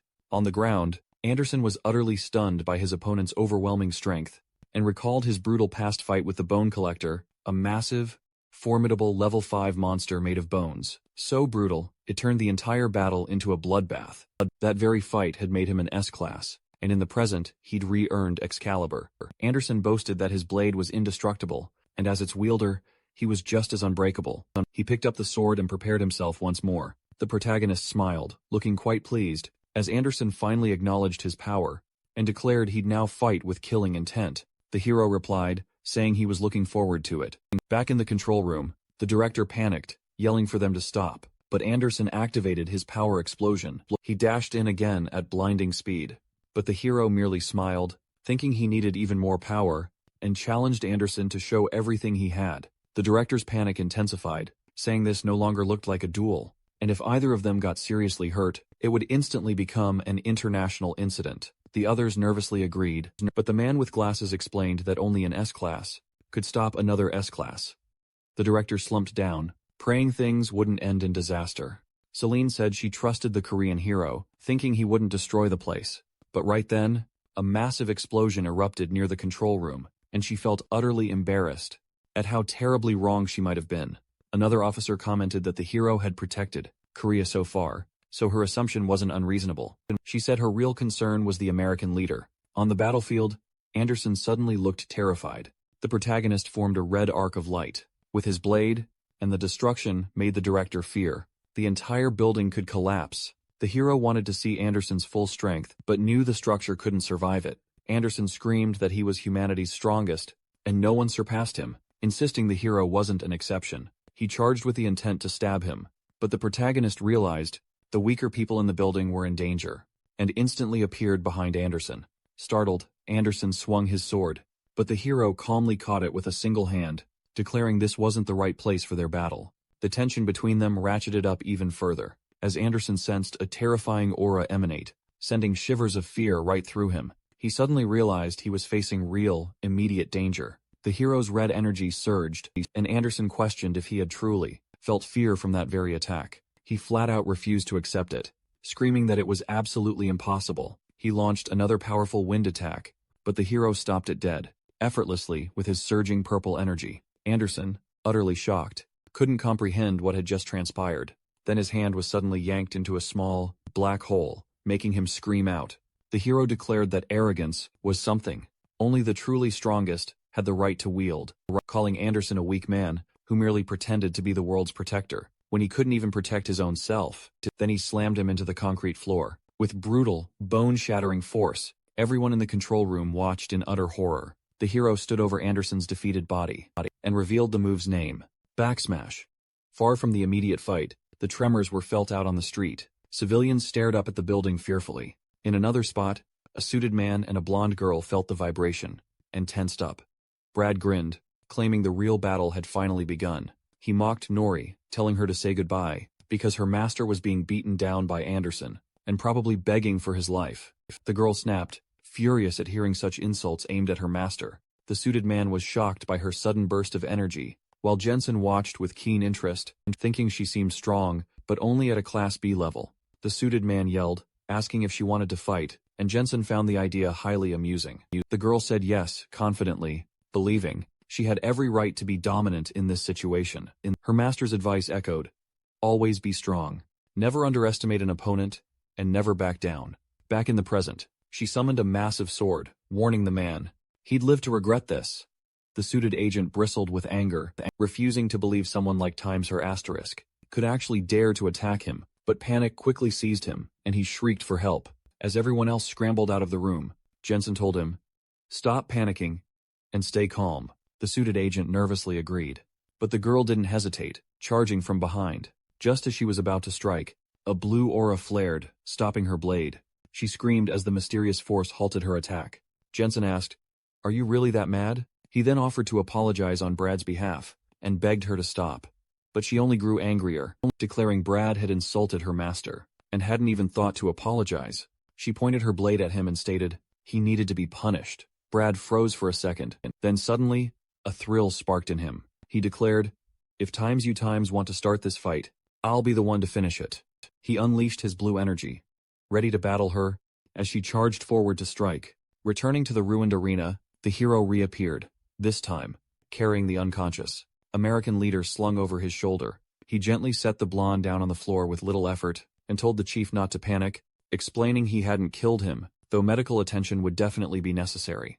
Relief washed over the director, and everyone around him, grateful that Anderson was still alive. One of the officers muttered in disbelief that Tae-young had actually defeated the strongest, awakened in the world.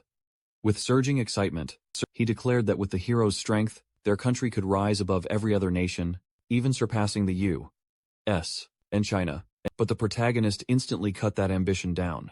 His expression turned stone cold, as he sternly warned the director not to even imagine using him for political ambitions. He made it clear he fought Anderson purely out of curiosity. He wasn't having any of that nationalist talk. He sharply warned them not to bother him ever again, and then strode away, leaving the entire group utterly stunned. But stepping into the hallway, his focus immediately shifted. The moment he saw the brutal aftermath of the other fight, the ceiling was now bristling with massive, razor-sharp ice spikes. While across the room, Nori was breathless, panting heavily, still valiantly pushing herself against Brad, who relentlessly mocked her very sword. Jensen watched keenly from the sidelines, realizing that, despite her unassuming appearance, Nori was far from a typical fighter at all. Brad then conjured a menacing ring of ice around them, and roared that he would freeze her into a solid cube. Jagged ice shards instantly fired toward her as she charged in, but the suited man then barked a sharp command that instantly seized her every movement. Deadly ice began crawling rapidly across her body, locking her firmly in place. She desperately tried to resist, her sword shaking violently in her grip, but excruciating pain quickly took over, as Brad's cruel magic slowly immobilized her. Laughing maniacally, he then taunted her, asking how it truly felt to be utterly frozen, and who was truly punishing whom now. Deep inside her mind, in that moment, Nori profusely apologized to her master for failing him, and admitted she truly had no way to defeat Brad on her own. Seeing her desperate struggle, Jensen quickly told Brad to stop, before they all ended up in even deeper trouble. But before anything else could remotely happen, the entire ice circle suddenly shattered by a hand that appeared from thin air. A mere moment later, Brad's jaw was clamped tight in that very same hand. The hero now stood silently there, gripping the man's face with a chilling, cold intensity. Both Nori and Jensen froze in utter shock at how impossibly fast he had appeared. In the chilling reflection of his glowing red eyes, the hero saw Nori's bruised and trembling face. Brad screamed desperately for help, cursing the protagonist, but the hero didn't even remotely flinch. His grip tightened, and with one brutal, swift motion, he viciously spun the man's body and slammed him into the ground, with utterly devastating force. His crimson aura erupted down the hallway like a storm, radiating pure, unfiltered fury. The hero then chillingly demanded to know how Brad dared to touch what was times his asterisk. He turned to Jensen, his deadly glare unwavering, demanding to know if Jensen was involved. Jensen could only stare, utterly stunned, that the man towering before him had just been utterly defeated by Anderson mere moments ago. The hero repeated, his voice even angrier, that they had dared to touch what was times his asterisk, and promised they would pay with their lives. The chilling threat left Jensen utterly pale, but before the hero could follow through, Nuri bravely stepped in front of Jensen, insisting she was fine, and urging her master not to continue this. Her fierce determination momentarily cut through his rage.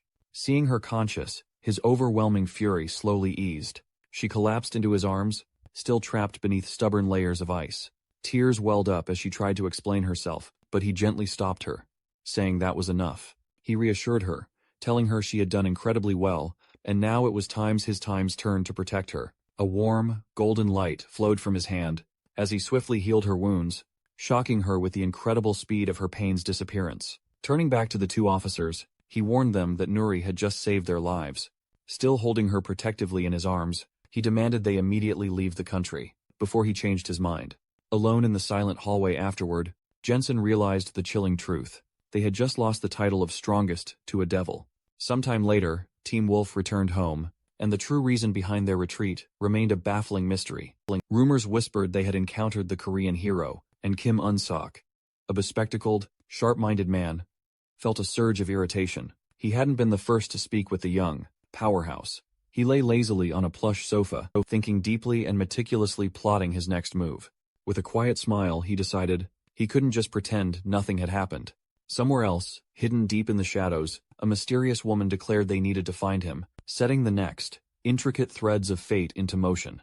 In another location, a red-haired woman finally announced it was time for the hero to make their move again. She looked ever so slightly irritated. As a movie played on in the background, Nuri laughed while the protagonist dramatically complained that things were getting dreadfully boring.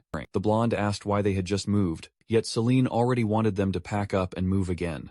The woman forced a nervous laugh, clearly unsure of how to explain herself properly.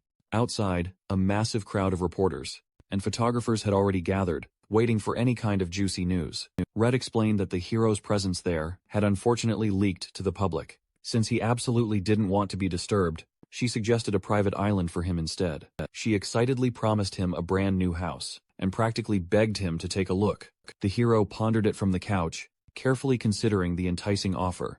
Nori instantly got excited at the idea, and her sudden enthusiasm genuinely caught him off guard. She shyly admitted she'd always dreamed of living on an island. When he asked if that actually interested her, she realized she'd said too much and quickly apologized. The redhead panicked, thinking she had offended him, and wouldn't make it out of this alive. But the young man surprisingly accepted the idea, shocking her completely speechless. He stood up and told them to prepare for the move. Moments later, the trio arrived at a paradise-like island, with a massive mansion majestically resting above the sand. They stood on the beach, taking in what would now be their spectacular new home. Nuri was absolutely mesmerized, saying the island was unbelievably beautiful. The red-haired woman explained that they had purchased the entire place and built an exclusive, resort-style mansion just for him. Everything here was his. The hero looked around and admitted the place wasn't bad at all. Relieved, the woman said they were glad he liked it, and mentioned she had something else to share. She handed him a letter from the U.S., explaining it was a cooperation request. The American government apologized and proposed a defense alliance. It stated that if a powerful enemy ever appeared, these two nations could truly support each other. They also offered to cover all of his expenses if he accepted missions on their behalf. The final decision, however, was entirely up to him. Our hero didn't particularly care for the U.S., though Nuri still seemed quite annoyed by the topic. He mused that someone like Anderson would make for an interesting opponent once more. With a subtle grin, he declared the idea sounded fun, and readily accepted the alliance. Celine looked utterly confused at first, but he quickly confirmed his decision, and she visibly relaxed with gratitude. She then proposed creating a brand new, awakened team, with him as the leader. While the two discussed it, Nuri listened in utter disbelief. Our hero then realized that having a team would push his apprentice to grow much faster. So he agreed, but insisted he would choose his own members. The redhead immediately brightened up, and told them a boat was ready to take them to the island. Nori exclaimed it felt like her dream was coming true, and our hero admitted that he was excited as well. She then complained that they could have at least built a bridge to walk across, but he simply stated it wasn't necessary. She didn't understand what he meant until, in one swift, smooth motion, he lifted her into his arms and leaped straight toward the island. Celine stared in shock as the two vanished into the sky, not knowing how to process what she had just seen. High above the water, our hero carried his apprentice with ease until they reached their new home. Meanwhile, back on the island, a suited manager rushed around, telling the staff to prepare, because their guests would arrive any minute. He suddenly heard a strange sound overhead, and looked up, completely confused, just as our hero descended from the sky, with Nori in his arms. The employees froze in disbelief. Nori thanked her master with wide-eyed admiration, thrilled he had brought her there by flying. Seeing their stunned faces, the hero casually asked if they'd shown up a bit too soon. The manager scrambled to regain his composure, quickly stating they had actually been eagerly awaiting their arrival. He then introduced himself as Go Chang-suk, and promised nothing less than exceptional service. The hero's slight, approving smile made his opinion clear. Inside the mansion, Nuri was instantly captivated by the sight. The opulent place truly resembled a five-star luxury hotel. The hero, however, merely found it decent, though he was clearly expecting to see something far more impressive. Curious, he challenged the manager, demanding to see exactly what the estate truly offered. The staff introduced their renowned chef and entire team, assuring him he'd be perfectly well taken care of. Soon after, the duo indulged in an extravagant banquet, and even played some video games together afterward. Nuri then headed out to the private beach to play ball with one of the friendly staff members, while the hero relaxed lazily on a lounge chair. When the butler politely inquired if everything was satisfactory, the young man casually checked his phone, and admitted that life here wasn't bad whatsoever. A new message notification then flashed across his screen, and he couldn't help but smirk, thinking things were about to get very times interesting. Suddenly, a sleek helicopter approached the island, smoothly landing right on the manicured lawn. The hero and Nuri looked up as a sharply suited man stepped out, greeting them warmly like an old acquaintance. He immediately thanked the hero for accepting their alliance, and Nuri, ever polite, bowed respectfully. He then introduced the powerful individual who had arrived with him. A striking woman stepped out. Lee Eugene, the newest Class A awakened.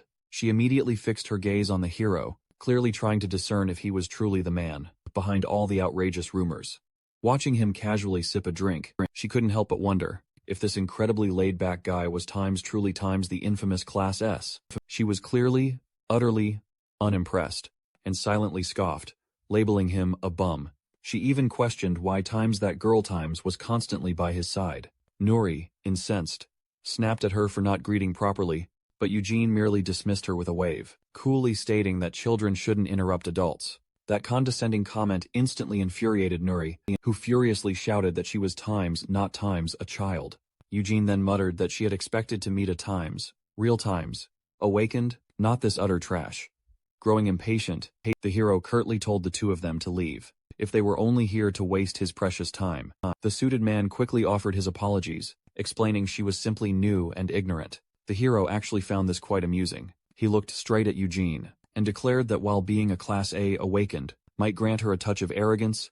If she truly possessed power, she should, at least, be able to tell the difference between her own strength and her opponent's. With a cold, menacing aura, he added that if an ant dares to attack a human, it gets crushed. Eugene went pale under the pressure, stunned by a force she had never experienced. The hero then looked at her with pure disdain, before simply saying he'd let it slide for now. She backed away, breathless, realizing she had narrowly survived a test she didn't even know she was taking. The man apologized again, but the hero waved it off, saying he was actually rather intrigued. Then he ordered Eugene to follow him, surprising her completely. He also called Nuri, who asked if she needed to come along. Outside, the hero told the two he wanted to see what they were truly capable of.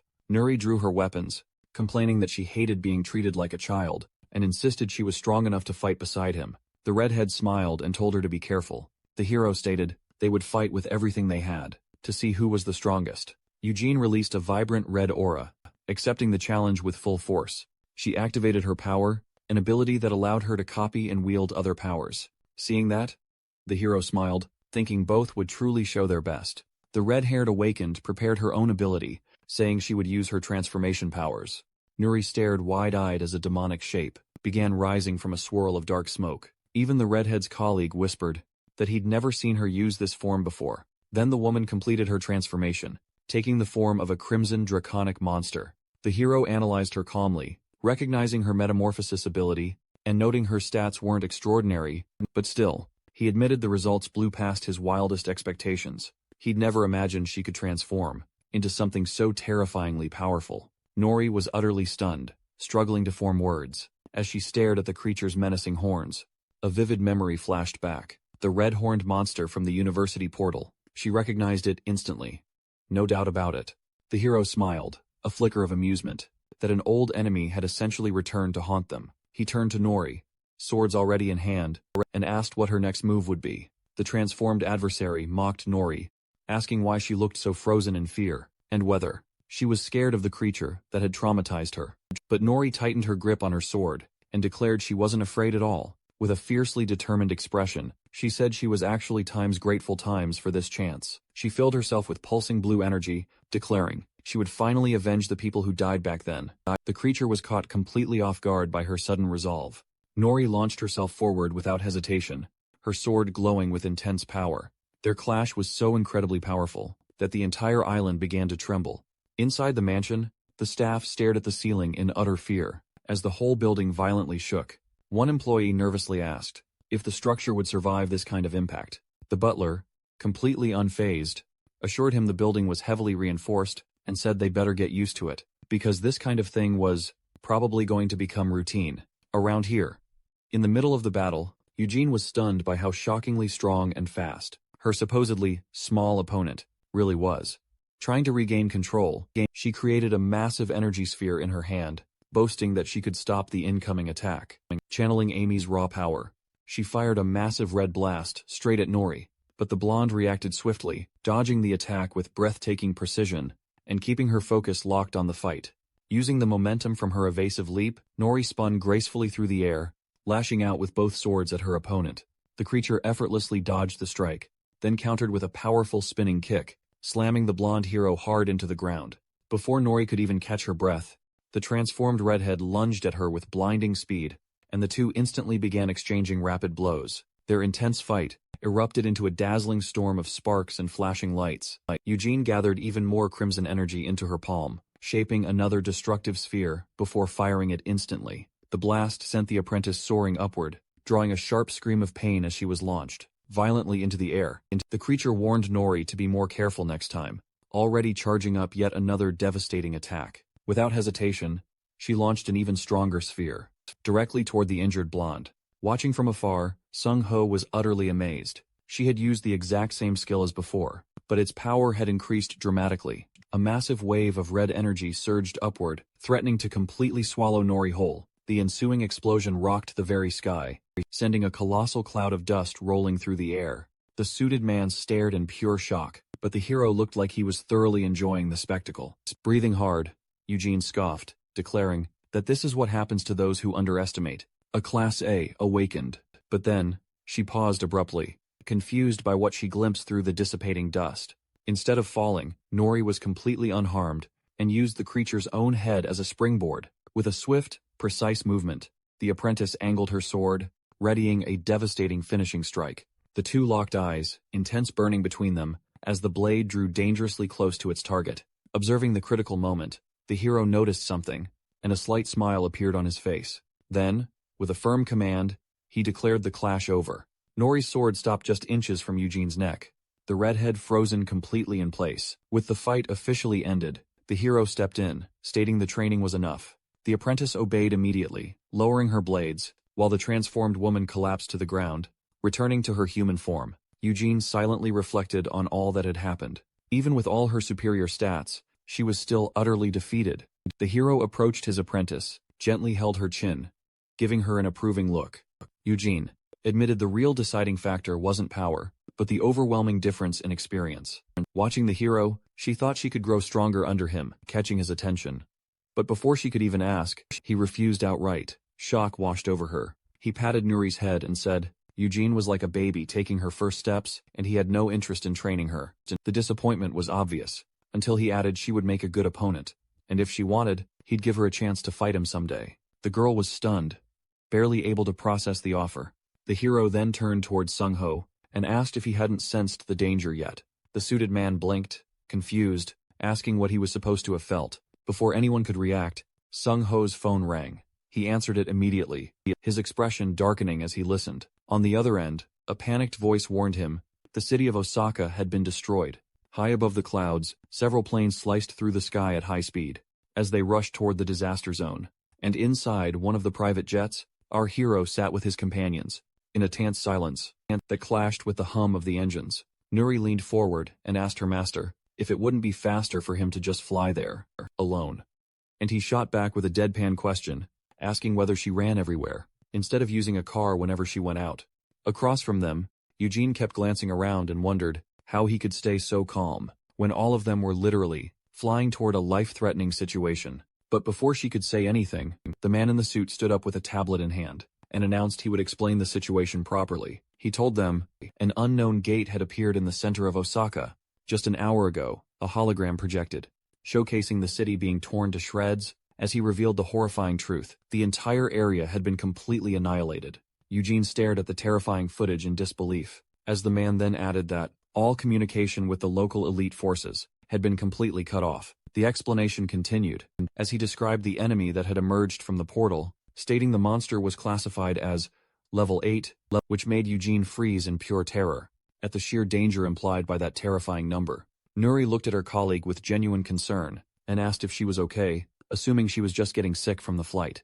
But Eugene instead asked if Nuri wasn't afraid of battling the strongest enemy ever reported. So far, Nuri gave a small smile and admitted it was indeed scary, but said it would absolutely be worth it, because they were going there to save people. Then, with a confident look, she told Eugene she didn't have to worry about a thing. She pointed toward their master and declared they had him on their side, which meant they weren't going into this fight helpless. Meanwhile, the dark-haired man lowered his gaze in quiet thought, realizing the monster they were about to face was even stronger than the dragon he had fought before. Meanwhile, back in the city, a giant, spider-like creature watches the chaos unfold. The monstrous creature then feeds on one of its unfortunate victims, in the middle of the ruined streets. Back inside the plane, the pilot reports they are 5 minutes away from their destination. Once they arrive in the area, everyone is warned to get ready to descend and fight. With a determined expression, the MC stands up and declares he will head out before everyone else. He walks straight to the plane door and jumps straight into the danger. Without hesitation, he drops into a free fall as the wind rushes through his hair and wings.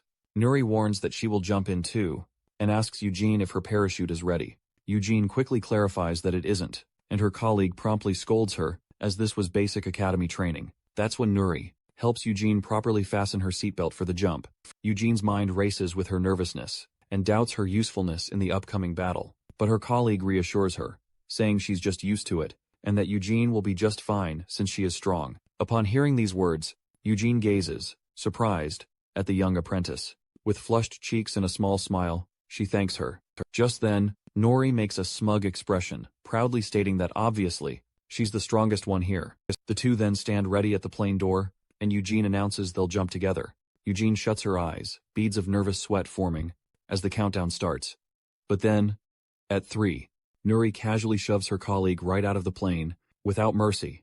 Eugene screams in sheer panic, as she plummets to the ground in free fall. They both fall together, and Eugene screams, while the strong wind wildly messes up her long, red hair near the ground.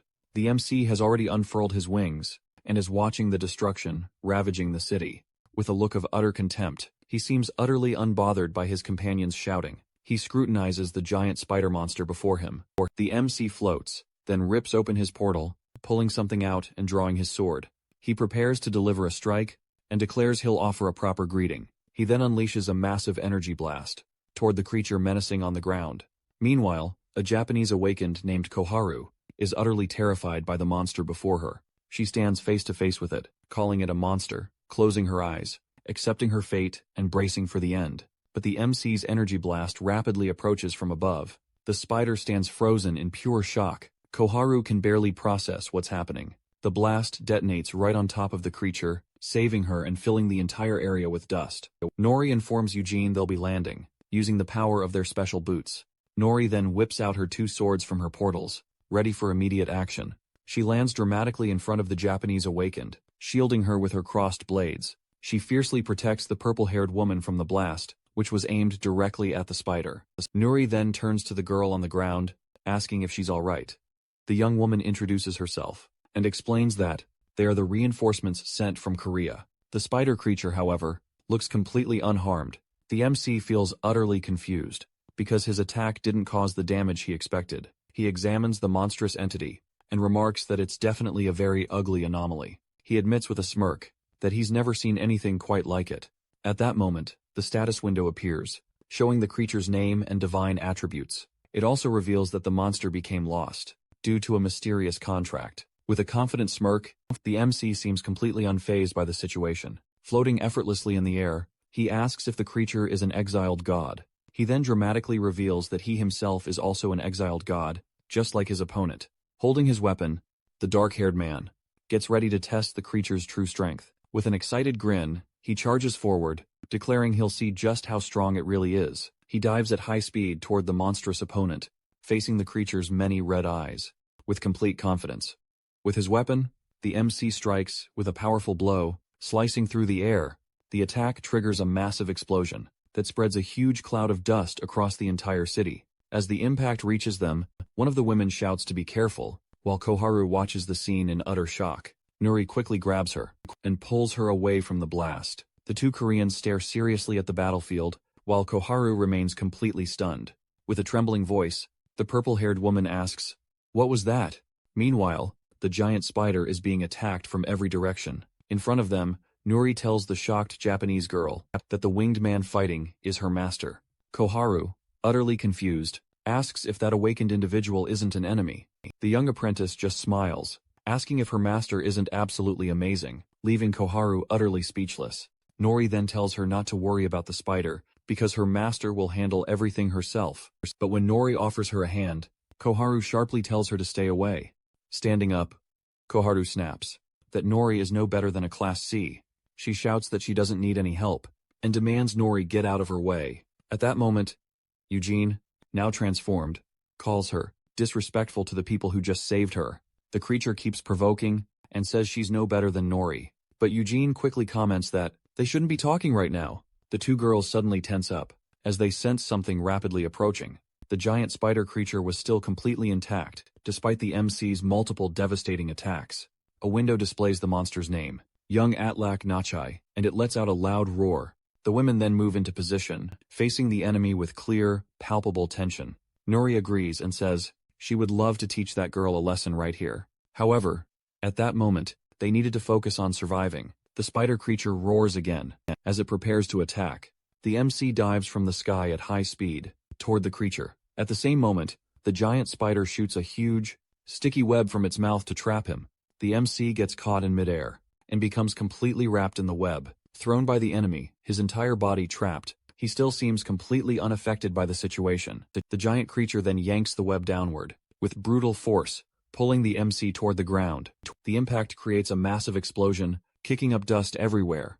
Inside the smoke, the MC frees himself and curses the monster, calling it an irritating bastard. He grabs his sword, but quickly realizes his attacks are utterly useless against the foe. The protagonist then grimly admits that at this rate, he'll never win. The colossal spider creature roars proudly, as if reveling in its overwhelming, undeniable advantage. But with his eyes now blazing crimson, the MC smirks, declaring he's already made his final choice. A searing red aura erupts around him, as he boldly declares he'll show them what he's truly made of. The MC announces that, for the very first time in this world, he will unleash his true, terrifying form. He then transforms, morphing into a demonic being with menacing horns, and fearlessly confronts the anomaly standing before him. A sudden, powerful gust of wind bursts forth before the multi-eyed creature. Both Nuri and the now transformed Eugene stare in utter shock at the incredible sight before them. Grabbing hold of one of the colossal monster's legs, the newly risen demon lord fiercely challenges it, daring it to prove its divinity. If you truly are a god, then fight me and survive. The anomaly retaliates, swinging its razor-sharp claws, attempting to land a swift, fatal blow on the protagonist. The MC then dramatically unfurls his massive, red, demonic wings. Poised to launch a furious counterattack, he pushes off the ground with such explosive force that the asphalt shatters and cracks beneath his feet, and he violently smashes into the creature's chin, sending the massive beast hurtling backward. The creature crashes heavily onto the ground, flipped upside down. It struggles to look up, and instantly shoots sticky webs toward the protagonist again. But the MC moves with blinding speed, effortlessly dodging them, as he flies directly toward his stunned opponent. With a chilling smile, he taunts, "I'll test if this monster can truly endure my devastating, powerful punches." He then unleashes a rapid, furious series of blows that rain down directly onto the creature's massive body. When he sees his punches have absolutely no effect, he pauses, studying the resilient spider for a moment. He then admits with a challenging grin, that creature's durability is truly incredible. But then he questions, can its many eyes withstand my next attack? With fierce determination, he lands a powerful punch, right onto one of the spider god's multitude of eyes, unleashing a surge of raw energy from the devastating strike. The creature lets out a sharp, deafening scream. The women, overwhelmed by the painful sound, instinctively cover their ears. Hovering in midair, our hero observes the outcome of his full power. Spotting the creature's moment of vulnerability, he plunges downward toward it. The demon lord rips off one of the spider's legs. Clutching the severed leg in his hand, he smirks, declaring everyone has a weakness. He adds, the monster survived his punches, but now he wants to see if it can handle times this asterisk. The protagonist then slams the leg down onto the enemy, like a vampiric stake. He appears satisfied with the strike's result, but then purple smoke begins gushing from the spider. More of the ominous smoke spreads. As the creature emits another piercing shriek, our MC shields his face with his arm, startled by the strange smoke. The purple smoke starts coiling around his body, and it clearly takes its toll. Irritated, he realizes this is no ordinary poison, and it could escalate into a serious problem. He identifies it as annihilating poison. Witnessing the grave danger, Nori resolves to join the fray to aid her master. She leaps directly toward the poisonous monster, without hesitation, weapon poised to strike. The Japanese awakened girl considers that, even if they can't overcome the enemy, they absolutely cannot let the world discover. They were saved by a weaker nation. She seizes the moment to activate her processing team, then delivers a powerful blow to the poisonous creature. Suddenly, mid-air, the MC roars at his subordinate to flee as quickly as possible. Right now, she glances worriedly at her red-haired partner, who looks utterly confused. Meanwhile, the spider relentlessly spews lethal poison everywhere. A transformed Eugene is utterly stunned, and asks if that truly was poison. She grumbles that Nori should have mentioned that sooner. As they both make their escape, the Japanese girl begins to panic, utterly bewildered, as she'd done nothing wrong. Nori grabs her, pulling her along as they run, hauling the Japanese girl onto her shoulder. Nori warns, if she wants to survive, she needs to get out immediately, her face etched with grim determination. The MC immediately orders his apprentice to flee. He warns that the poison could melt her skin, and it must be a poison crafted by the gods themselves. But the hero remains unfazed and confident, and prepares to unleash his true power. He extends his hand, engulfed in fire, emerging from his portal. Surrounded by roaring flames, he asks, can this creature's poison possibly withstand the scorching fury of a dragon's breath? The flames swirl, forming a massive fire tornado that rushes with devastating force toward the enemy. Faced with the onslaught, the giant anomaly recoils, trembling in fear of the young man's power. The MC scoffs at the creature for daring to call itself a god, yet still being terrified of fire.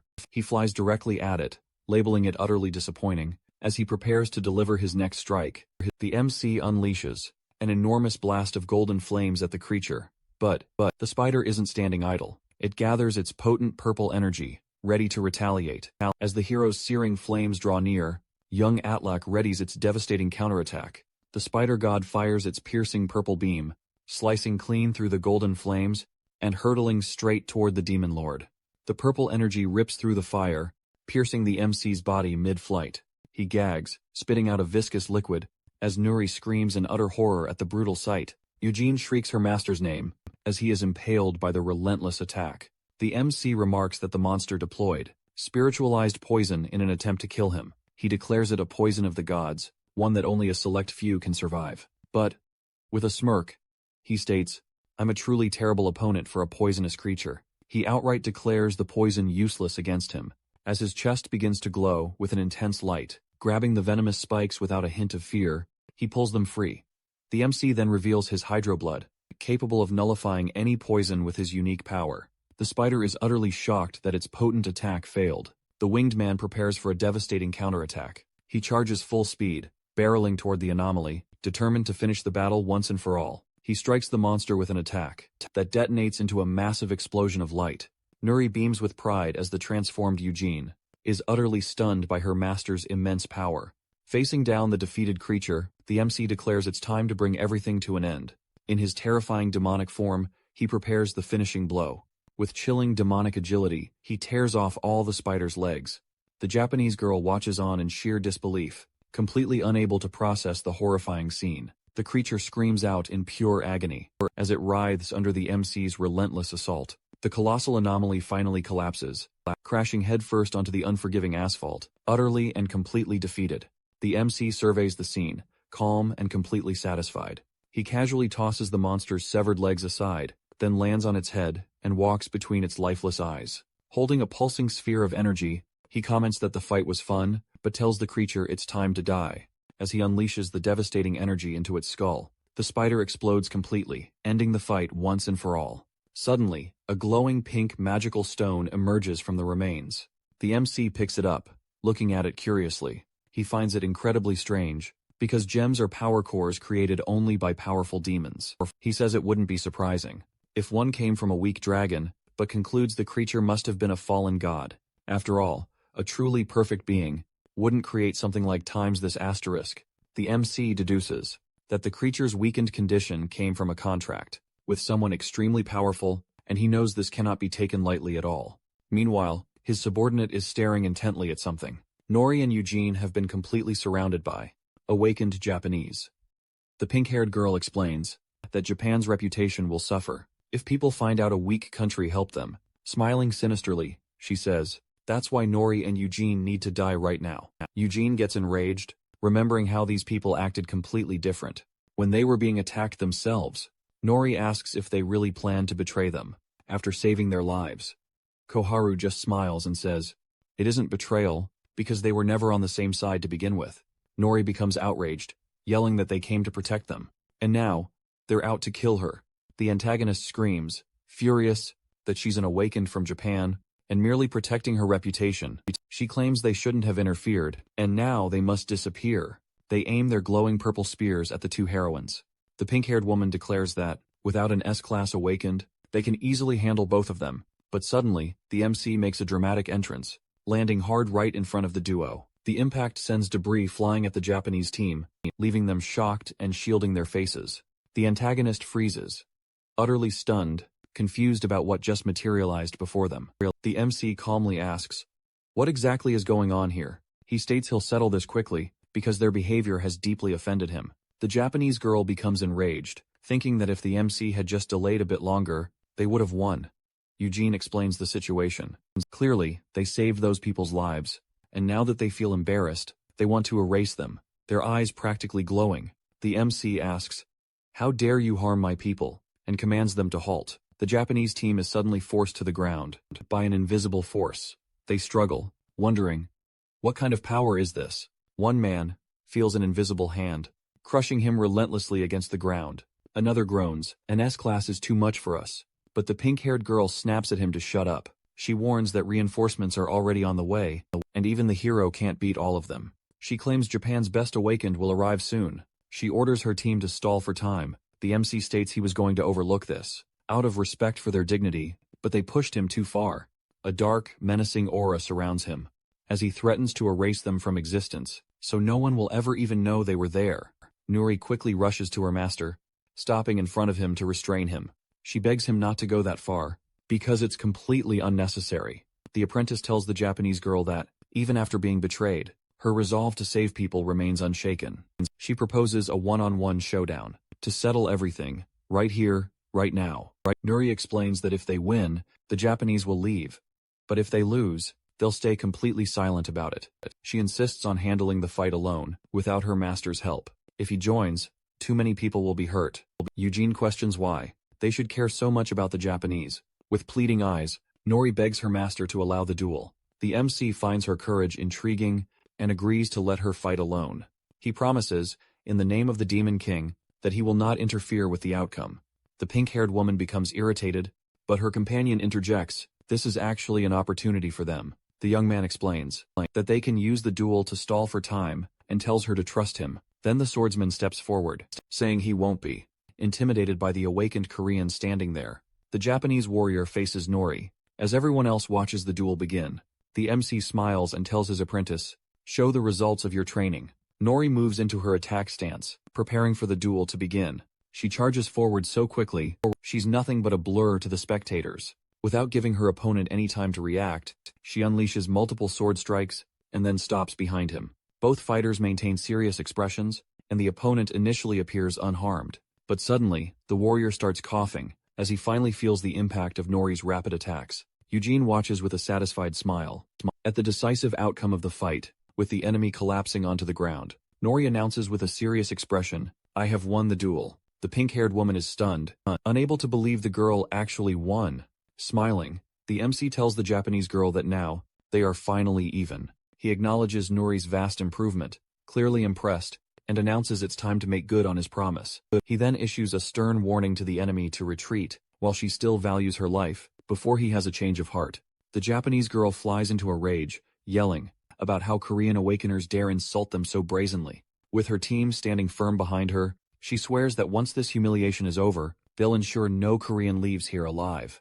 She commands her forces to eliminate them without mercy. Witnessing this, Eugene grows visibly annoyed, and grumbles aloud about the Japanese team's antics. The MC rests a hand on Nuri's head, telling her she's done plenty for now. She gazes up as he gently pats her head, her expression revealing deep concern. A crimson aura erupts around him as he declares, he won't even need his sword against such pathetic scum. Suddenly, a colossal tornado of dark red energy erupts around him. Both the Japanese team and their leader stare in utter horror at the power unfolding. The massive vortex of energy lunges forward and violently pulls every enemy combatant inside. The oppressive dark energy completely swallows them whole, trapped helplessly within the roaring vortex. All the concentrated power condenses into a single, pulsing red sphere in the MC's palm. He calmly absorbs the sphere, clenches his fist, then calmly glances around. He takes in the absolute devastation he caused, and simply states, everything's clean now. The MC announces, there's nothing left to see, and instructs his team they can head home. Nuri shouts out her mentor's name, while Eugene watches the entire scene unfold from afar. She marvels at how the MC accomplished all of this, completely by himself, without any outside help. As he turns and walks away, she breathes a sigh of relief, glad to be on his side. Meanwhile, on a TV screen, a news report details the devastating aftermath of the Level 8 enemy attack that ravaged Osaka. The news anchor reports that numerous Japanese awakeners went missing during the chaotic fight. Later, at a press conference, the Japanese government officially thanks South Korea for their vital assistance in the fight. Meanwhile, back on the MC's secluded private island, a butler strides up to the group and politely requests their attention. The gentleman then hands over a mysterious box, announcing, it's a special message from Mr. C, and get this, sent directly from Japan. They carefully place the box on the table before them, and watch intently as it's opened. Inside, the group discovers a shining, incredibly powerful spear. The orange-haired girl and Nori themselves stare in utter amazement at this incredible gift. Nori exclaims, this is an incredible item, but the MC, ever so nonchalant, just comments, it's not bad. However, there's always a catch with him. He touches the weapon, immediately declaring it useless for his needs, unless, of course, it's a super powerful refrigerator. The MC then suggests they just send food instead, rather than gifting him such a useless item, and the butler, surprisingly, agrees. Suddenly, the MC's demeanor turns serious, his gaze shifting to the side with a grim expression. He gravely warns that something is rapidly approaching the island, leaving the older gentleman utterly perplexed.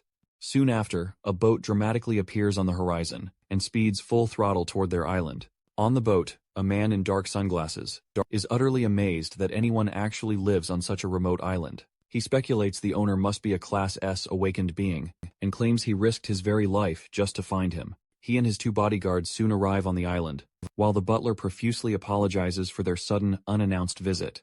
The gentleman then explains that these unexpected visitors are from the notorious Ares Guild, and their formidable leader specifically requested to meet the MC. He recounts that he initially refused the visit, citing the MC's vacation, but now he will personally escort them away. The MC, however, calmly states it won't be necessary to expel them, but much to the butler's utter confusion. He silently thinks the visitor must be insane for coming unarmed to someone so clearly much stronger. The MC, meanwhile, just smiles, intrigued by the unfolding situation, while Nori watches him intently. The MC then casually decides to greet his unexpected guests. The guild visitors are utterly stunned, and wonder aloud if this is truly the castle of a demon. Their leader senses that the MC isn't just a normal Class S awakened. He becomes absolutely petrified with fear, a palpable, dark aura now surrounding him. The MC then asks if the man is indeed the representative who came seeking him, a sinister smile playing on his lips. He promptly asks the man to state his business. Everyone settles into the living room to kick off their discussion. Just then, the white-haired butler serves a cold chocolate drink to our MC. The man takes a sip, musing that a Class S with a demonic aura actually enjoys cold chocolate. The MC tells him to get straight to the point, because he despises wasting time on nonsense. The guild leader nearly chokes on his drink, even more terrified by the immense pressure from the MC. He stands and bows deeply to the ground, begging him to accept their invitation. But the MC rejects the request instantly, without a moment's hesitation. The scene then shifts to the Awakened Association. We see a man researching on his tablet, wondering where this Ares guild even came from. His assistant explains it's just a Class C guild. The official scoffs dismissively at the information. The assistant insists, however, his boss should pay close attention to this new guild. He explains it matters because a certain powerful individual is involved with them. The official is shocked, asking if that crazy Class S is really times associated with them. With a grave expression, he tells the assistant to elaborate further. The young man reveals the leader of Ares has been pursuing the Awakened for a long time. His boss replies they try to monitor the hero, but can't see everything he does. The assistant then reports that the guild went to the west coast, and the boss is shocked, confirming they went to an island for a scheduled meeting. The official becomes visibly stressed, asking why they would approach such a dangerous madman. He orders his subordinate to uncover what was discussed in that meeting. He thinks he's monitoring the hero, but can't understand why the MC got involved with them. He reflects that if contact is truly made, the situation will drastically change for everyone. Worried, he concludes they have no choice but to act. The official picks up the phone and calls a man named Mr. Chen. With a serious expression, he says he has important business to handle. He mentions the offer he'd previously declined and says he'll reconsider if the man accepts the job. On the other end of the line, the man's interest is piqued, and he asks for more details. Meanwhile, back on the island, the man with glasses is still on his knees, still begging the MC. He desperately asks why the MC refuses to join his guild. With a cold, dismissive expression, the MC replies that the answer is simple. He is useless to him.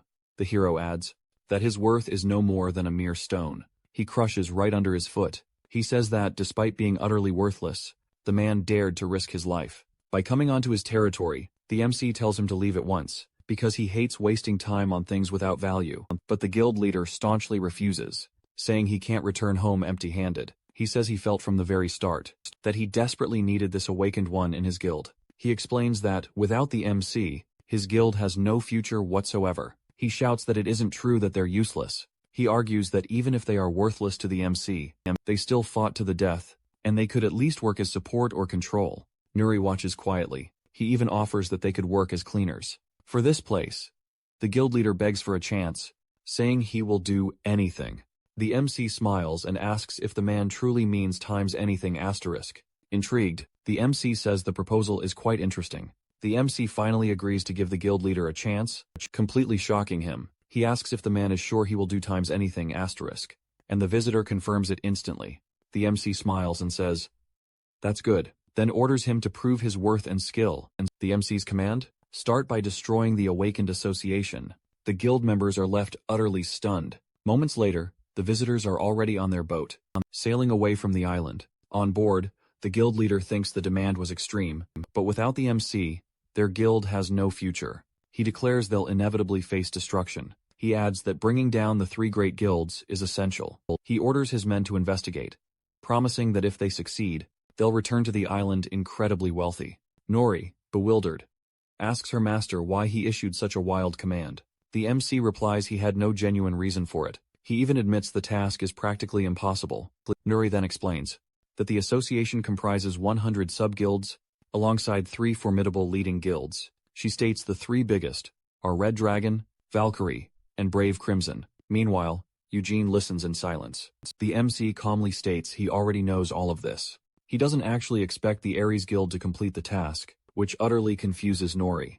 He then explains that if they somehow manage to accomplish an impossible mission, then they would indeed prove useful. But with a wicked smile, he reveals this isn't his true objective at all. Their actual usefulness, he says, lies elsewhere. Nori is shocked to realize there'll be nothing more than an excuse to attack the association. With pure hatred burning in his eyes, the MC asks if she truly believes he's forgotten his past. He swears to utterly erase from existence every single person who helped take the life of his beloved grandmother. He declares, the Ares Guild will be the spark that ignites his burning revenge. This leaves Nuri absolutely terrified. Eugene, meanwhile, thinks they fully deserve whatever's coming, and that they certainly won't receive a quick end. The scene then shifts to a bustling commercial building in a busy part of the city.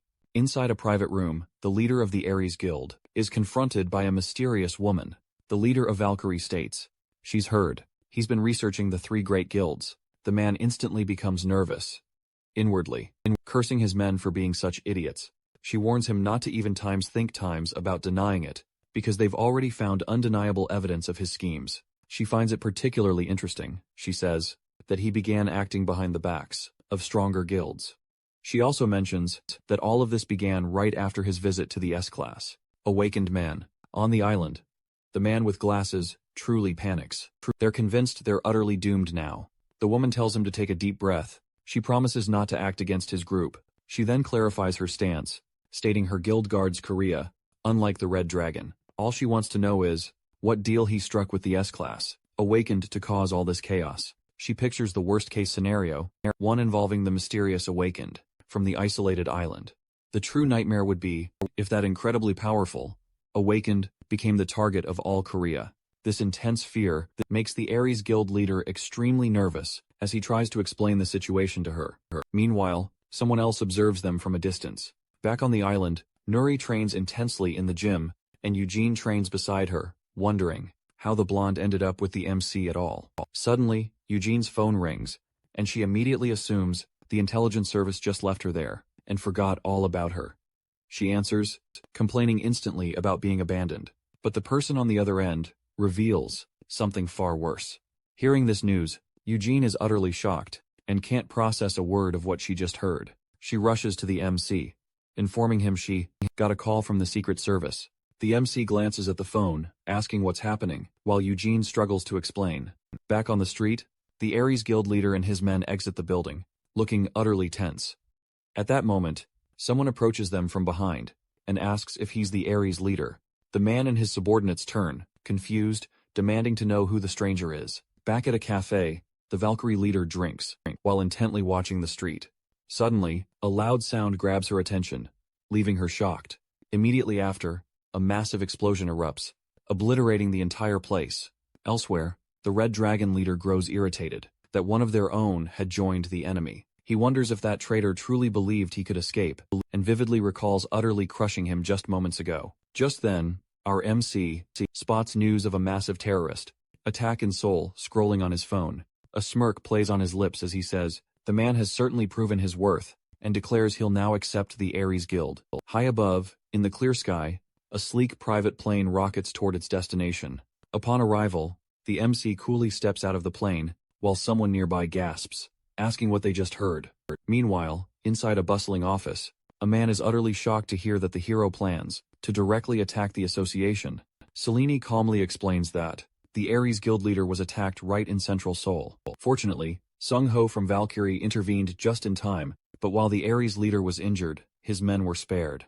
Another person chimes in that the true reason behind the attack remains unknown. It's then dramatically revealed that the Ares guild is now completely under the MC's control. The man in the office instantly panics, asking how and when this could have possibly happened. His colleague remarks that it's normal to be so shocked since they themselves only recently found out too. The young woman then elaborates that the MC firmly believes the association attacked his brand new subordinate, and thus, he retaliated.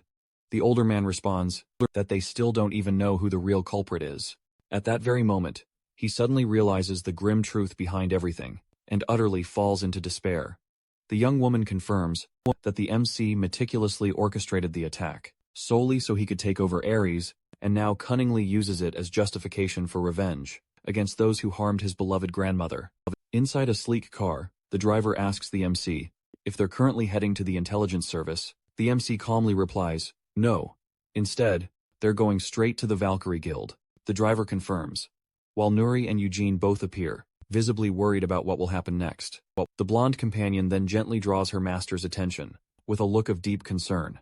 The MC says he understands what she means, and that not everyone in the association is truly bad. He also vows he will not let his grandmother's death go unavenged, not ever. But he concedes she has a point, and that wiping out everyone isn't necessary.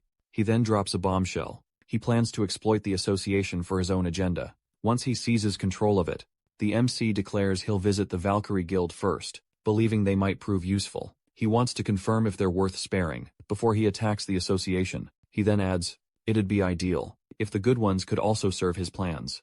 Shortly after, their car screeches to a halt before a massive, commercial building in the city. Inside, a man urgently warns that an S-Class Awakened has arrived to attack their guild. However, the Valkyrie leader calmly appears, telling everyone to stay calm for now. She explains that, if the visitor intended to destroy the place, he would have already done so. She then orders her staff to evacuate, vowing to do everything she can to avoid a confrontation. In the guild's hallway, the two groups finally come face to face. To discuss what happened, the MC directly asks if the woman there is the leader of the Valkyrie Guild. The young woman confirms her name is Park Siwon, and that she is, indeed, the master of that awakened guild. In his thoughts, the MC notes, she's much stronger than the rumors suggested. He realizes she possesses a rare ability, and could be incredibly useful. While trying to defend herself, Park Siwon claims she confronted the man, but never intended to attack him or the MC. But the MC cuts her off, mentioning the Ilsum Guild. The woman is utterly shocked and speechless. Upon hearing that guild's name, the MC asks if she's really going to claim. She didn't know they were involved. Terrified, she thinks about how the Ilsum massacre, apparently, wasn't enough to satisfy his revenge. She realizes he wants revenge on the entire association, because he believes everyone is guilty. The MC then demands she explain, in full detail, everything she knows about the case.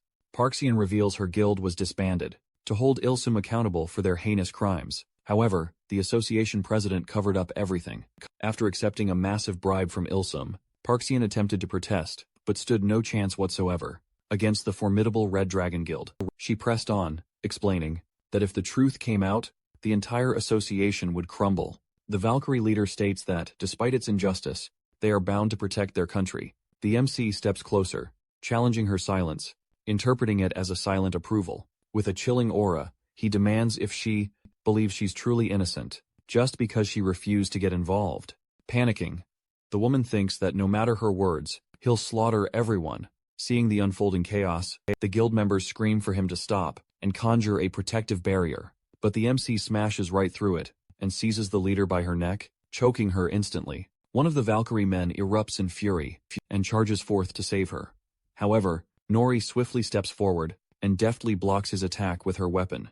She follows up with a devastating kick that sends him hurtling backward. Then Eugene unleashes her draconic transformation and plunges into the fray with her unique ability. She snatches another guild member and menacingly threatens to mar her face. The MC still grips the leader, remarking that he admires her dedication to the greater good. He adds that for times him asterisk, however, this is a deeply personal matter, a matter of his family's brutal revenge. He then chillingly asks her if she'll still cling to the greater good, even as she faces her own inevitable end. Tears streaming, the Valkyrie leader tearfully begs him to take only her life, asking him to spare the others as punishment, and vows to bear full responsibility. Meanwhile, the young apprentice deftly immobilizes the man, who dared to attack her, using her massive weapon. With blazing hatred in his eyes, the MC declares that what she's asking for is utterly preposterous. Inside the Red Dragon Guild headquarters, two men stroll out, deep in a business discussion, when the older one suddenly halts. Utterly shocked, he demands his subordinate to repeat himself right that instant. Suddenly, the president's phone buzzes and rings. He checks the caller ID, then answers, utterly confused, demanding to know what the hell is going on. A mysterious voice on the other end explains that their situation has just gotten way more complicated. Apparently, their target has made everything far worse, and is proving to be a much, much bigger problem than anyone ever expected. The caller then reveals that the target is actually heading straight toward President Qian's current location. This sends the president into a full-blown panic, making him immediately change his earlier request. He desperately shouts for them to come protect him right away, no questions asked. But the man on the phone mocks his fear, declaring only they can stop the target. He adds that reinforcements are already on their way, then smugly comments, "It's truly disappointing to see the great president trembling in such pathetic fear. And no, his fee won't be discounted." Furious, the president hurls the phone to the ground and roars, "Who does that bastard think he is?" He then orders his assistant to gather everyone and prepare for battle. The subordinate obeys instantly, and the guild leader reassures himself, no matter the enemy's power or who they are, he still has the strength of his guild, and more times powerful ally backing him up. He smiles, declaring, "We'll settle everything today." Meanwhile, inside the MC's car, the Valkyrie leader sits beside him, visibly on edge about the whole situation she's been unceremoniously dragged into. A quick flashback reveals, earlier, the MC had released her from his brutal grip, allowing her to finally breathe again. He told her he spared her and her guild, because they might still prove useful to him. He orders her to follow him, because they're going to attack the Red Dragon Guild, which brings us back to the present moment in the car, where she finally asks why he brought her along. The MC simply explains that she must testify about the president's corruption and crimes. He claims her testimony will justify his future actions. Nori watches him in silence, a serious expression on her face. He declares he will punish criminals, but also rally those who follow him, revealing he only spared her so she could witness his will carried out firsthand. Now directly understanding his plan, at last, the Valkyrie leader agrees to cooperate and follow his orders. The car suddenly stops when the driver informs the MC that something blocks the way, and they see a massive army of suited men completely sealing off the street. The group steps out to face the gathered Red Dragon Guild members, and the MC turns to his companions, telling them not to interfere because this revenge belongs to him alone. One of the guild members identifies him and immediately orders everyone to attack the bastard at once. The MC responds instantly by unleashing his power and effortlessly destroying the first wave of enemies. Far away, the president watches the live transmission of his men, screaming for help, while the calm man beside him asks if this is really the awakened Class S he heard about. The observer remarks that the MC is not as impressive as expected and mentions that the president is lucky because the hero is still holding back tremendously. The panicked president then begs the man to stop the MC immediately, and the mysterious person smiles, saying he will handle it, but will demand a generous additional reward. Back on the battlefield, another enemy goes down, and the MC stands, smoke rising from his hands, as he observes the destruction around him. Amid the ruins, he wonders aloud if he's already taken care of all the small fry. The Valkyrie leader is stunned that one man defeated the entire Red Dragon Guild. Realizing she made the right choice cooperating with Taehyung, Nuri smiles and comments that their master was merciful, since no one perished this time around. Wearing a thoughtful expression, the MC locks his focus on the new enemy approaching. He then orders his two apprentices to stand back. A colossal explosion of fire suddenly erupts directly in front of the entire group, leaving the girls utterly bewildered. Meanwhile, Seon swiftly erects a protective barrier around them. The MC remains standing, unfazed, in the middle of the flames, without a single burn, utterly shocking the blonde visitor, who had expected the attack to gravely injure him. The hero calmly acknowledges his opponent's power, and the newcomer swiftly mocks him, declaring it was merely a greeting for the world's hero. With a truly smug smile, the man reveals he too is a fearsome Class S awakened, and introduces himself as Dylan Lane, from the infamous criminal organization, a revelation terrifying the girls even more. The two girls stare blankly ahead, unsure what such an affiliation truly implies.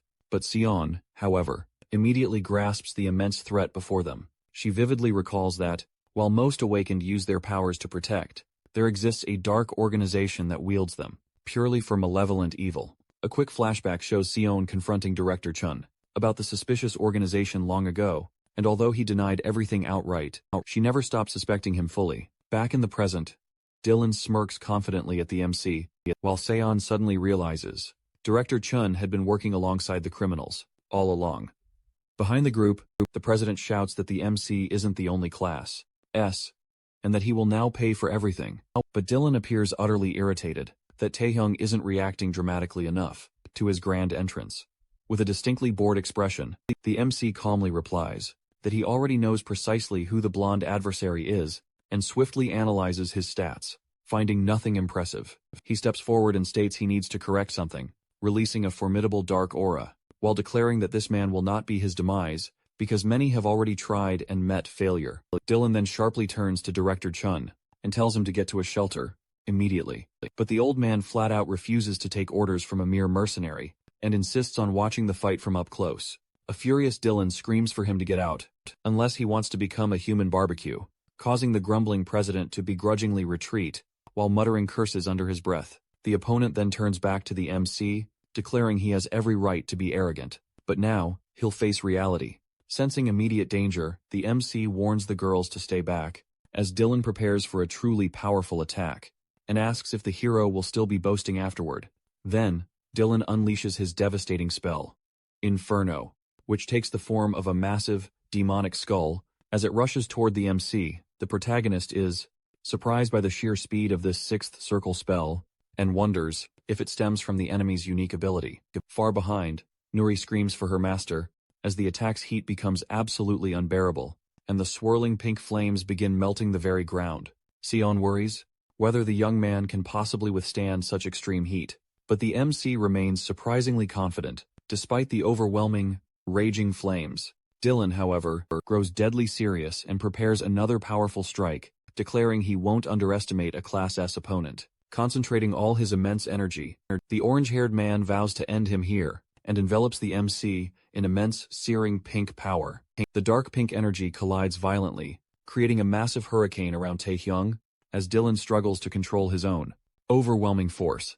A gigantic explosion erupts at the battlefield, shaking the very ground beneath Director Chun and his men, who are watching through a transmission. Dylan apologizes to the director for what's about to happen, and tells him to consider it a free renovation of the guild's headquarters. He releases another magic circle, and unleashes his most powerful attack yet, causing a massive pink explosion that tears apart everything around them. The guild headquarters becomes completely engulfed in raging flames, as Dylan laughs maniacally, proudly boasting that no one can stop his fire magic. Though furious at the destruction, Director Chun rationalizes his decision. This sacrifice is absolutely worth it.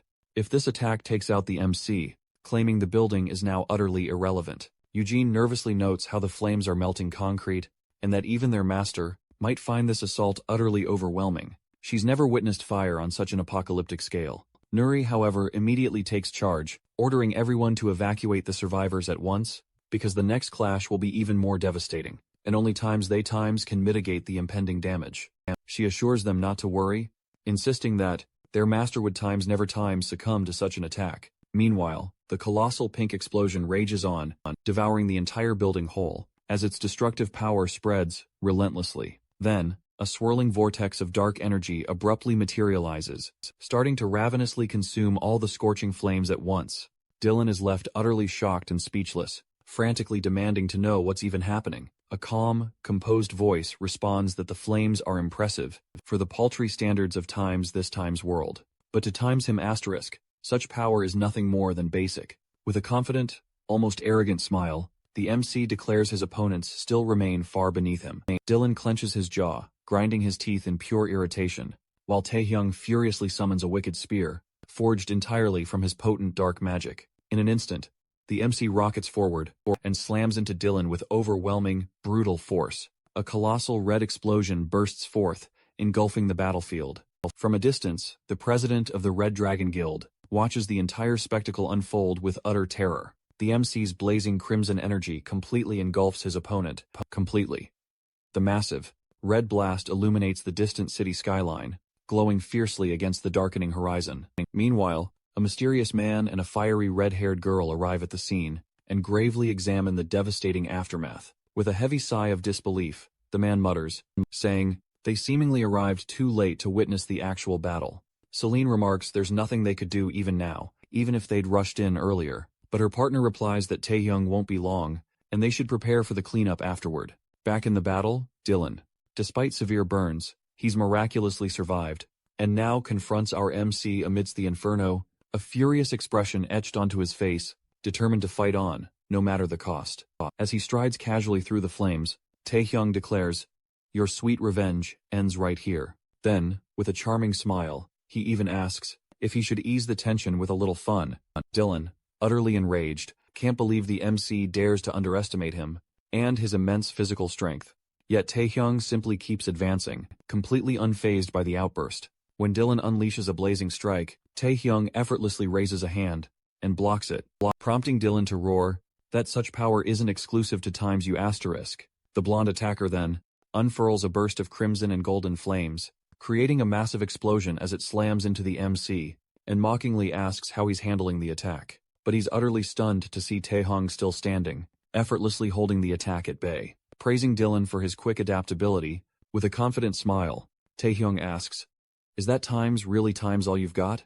Shocking Dylan, who can't believe the hero endured all that without a scratch. Confused, Dylan demands to know how a supposed physical type, awakened, could possibly survive his magic. But Taehyung quickly corrects him, revealing he's actually a true mage, and that Dylan's magic is nothing but basic. Horrified, Dylan echoes the claim, "My magic is times basic asterisk?" Meanwhile, the MC reflects internally that the true difference between them and demons lies in instinct, not just skills. He ponders how demons draw strength from their insatiable desire to fight, while humans in this world easily lose their will when facing a stronger opponent. Dylan seems to have reached the limit of his power, yet he suddenly offers an apology, admitting he underestimated Taehyung by assuming he relied only on brute physical strength. Laughing, he claims he's finally found a truly worthy opponent, and is ready to unleash his full times power. The MC smiles, praising Dylan's fighting spirit. The duel heats up, and he's just asking for more fun. Dylan wastes no time, conjuring a massive wall of raging fire. As the flames surge, Taehyung feels an intense, searing burn in his arms. He quickly realizes his opponent is, in fact, far more formidable than he remembers. Dylan roars, commanding the flames to compress and intensify, aiming to completely overwhelm his target. The pressure makes our hero briefly falter, causing him to pause. The enemy then conjures an even more devastating attack, aptly named Volcano. A massive, gaping mouth of molten lava erupts from the ground, unleashing several serpent-like streams that rush directly toward our unsuspecting protagonist. Taehyung watches as the lava serpent strikes, while Dylan prepares yet another devastating ability, Flame Wedge. It spins rapidly before slamming directly into our hero. A colossal explosion of vibrant pink flames engulfs the entire area, and even from afar, the girls, helping survivors, watch the scene with profound worry. Dylan confidently believes that not even an 8th-rank enemy could survive such an attack, assuming our hero is now fatally injured. However, the Demon Lord calmly reappears, effortlessly holding one of the lava serpents in his hand. Dylan is utterly shocked and bewildered. Taehyung shatters the serpent with a single, decisive blow, then extinguishes the remaining flames with a mere stomp. He then stares coldly at his opponent. As his dark, oppressive aura begins to rise, Dylan screams in utter panic, unable to comprehend how our hero simply refuses to die. He keeps hurling desperate fire attacks, one after another. Unfazed, Taehyung simply watches the flames approach him, before slowly raising his arm to end this fight, once and for all, with a single, swift motion. Our hero unleashes a devastating red energy strike that rips right through his opponent, severing Dylan's arms, and leaving a gaping wound across his chest. Confused and trembling, Dylan stares up at Taehyung, who then steps on his chest, violently forcing him down to the ground, establishing absolute, undeniable dominance. The blonde attacker coughs uncontrollably from the blow, while our hero's cold gaze shows absolutely zero remorse. As he continues pressing down on him, Dylan can only begin sobbing in pure terror. Taehyung then mockingly asks if he's lost both his arms, urging him to use magic to regrow them, so their intense fight can continue. A desperate Dylan tries to speak, catching Taehyung's curiosity, but the MC then realizes this man has finally reached his absolute limit. He tells Dylan that their battle was fun, and that he'll reward him by finishing him off with magic, prompting Dylan to beg for mercy, offering money, loyalty, or secret intel about his organization. But Taehyung replies that, unfortunately, he cannot use magic in this world. He then quotes a saying about advanced power being indistinguishable from magic. The MC then delivers the final blow, causing Dylan to explode. As Zeon turns her gaze away in discomfort, standing with bloodied arms, Taehyung remains still. As the dark energy fades, revealing the enormous crater created by the final strike. With the battle over, two observers approach in shock. The man comments that not even a level 5 enemy could cause such destruction. His partner agrees and says they're fortunate the damage wasn't even worse. Celine expresses relief that the fight has ended, while healers nearby tend to the injured. At that moment, Nori arrives and catches the attention of the duo, apologizing on behalf of her master, and promising they won't run from responsibility. The pair reassures her that everything is fine, stating they would accept it, even if all of Seoul had been destroyed. The man then asks who the hero fought to create such devastation, and the blonde apprentice reveals it was an S rank, awakened, leaving them speechless. He says that's impossible, because only 10 S ranks exist in the world, and all of them are controlled by their respective countries. The Valkyrie leader then explains that the enemy came from a mysterious place, called Another, and adds that the real threat isn't the association. She warns they must act quickly, as this situation has now escalated into a serious national security issue for South Korea. Inside an imposing building, a critical meeting is about to take place. The agency director is shocked when Seon mentions Another, the mysterious organization. She tells him she believes he already knows about the mysterious group, and insists the situation has escalated to the point where hiding the truth is no longer an option. The director reveals that only high-ranking officials were aware of the group's existence, and that Another has been spotted in Japan, China, and several other regions. He explains it's a terrorist organization, which is why the government decided to keep everything classified. The MC thinks the decision is foolish, comparing it to a bird burying its head in the sand, and believing it's hidden. Seon pushes back, declaring that, because of the recent incident, the truth must be revealed to the public. She states that soon, everyone in South Korea will learn about the threat, and the clash between Taehyung and the other S rank. With the association dissolved, she suggests forming a new awakened center, and publicly blaming the former president, while claiming the MC was sent to prevent disaster. Meanwhile, a holographic meeting convenes, with leaders from around the world, and a red-haired woman coldly announces Dylan's death. One leader mocks the fallen member, saying, "The crazy man finally died," adding he just won a bet. With a stern expression, the woman repeats the name of the deceased, leaving everyone stunned by the confirmation. Another man realizes the report is true, and becomes deeply troubled, as they learn the fight happened in South Korea, during a mission involving a new S rank. He reflects that Dylan was one of their strongest, which means the situation is extremely serious. The leader orders contact with someone named Chai Jin-ping to gather more information, and a man named Gandharvas is assigned to travel to Korea. Gandharvas eagerly agrees, saying he looks forward to meeting the one who defeated his partner. Back in Seoul, sitting alone on a bench, Taehyung wonders what his new companions are thinking.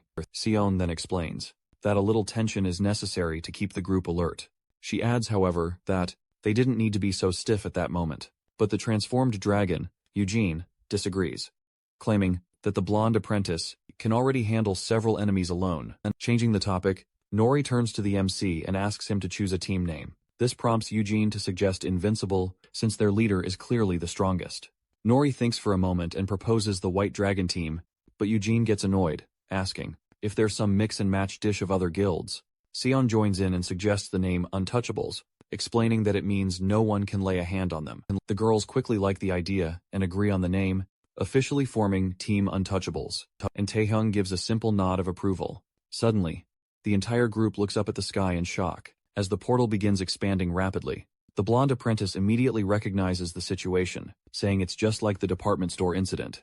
While Sion and Eugene tense up at the emerging threat, the MC, however, stares confidently at the portal, as Nuri reassures herself by reminding them that, with him present, nothing is frightening.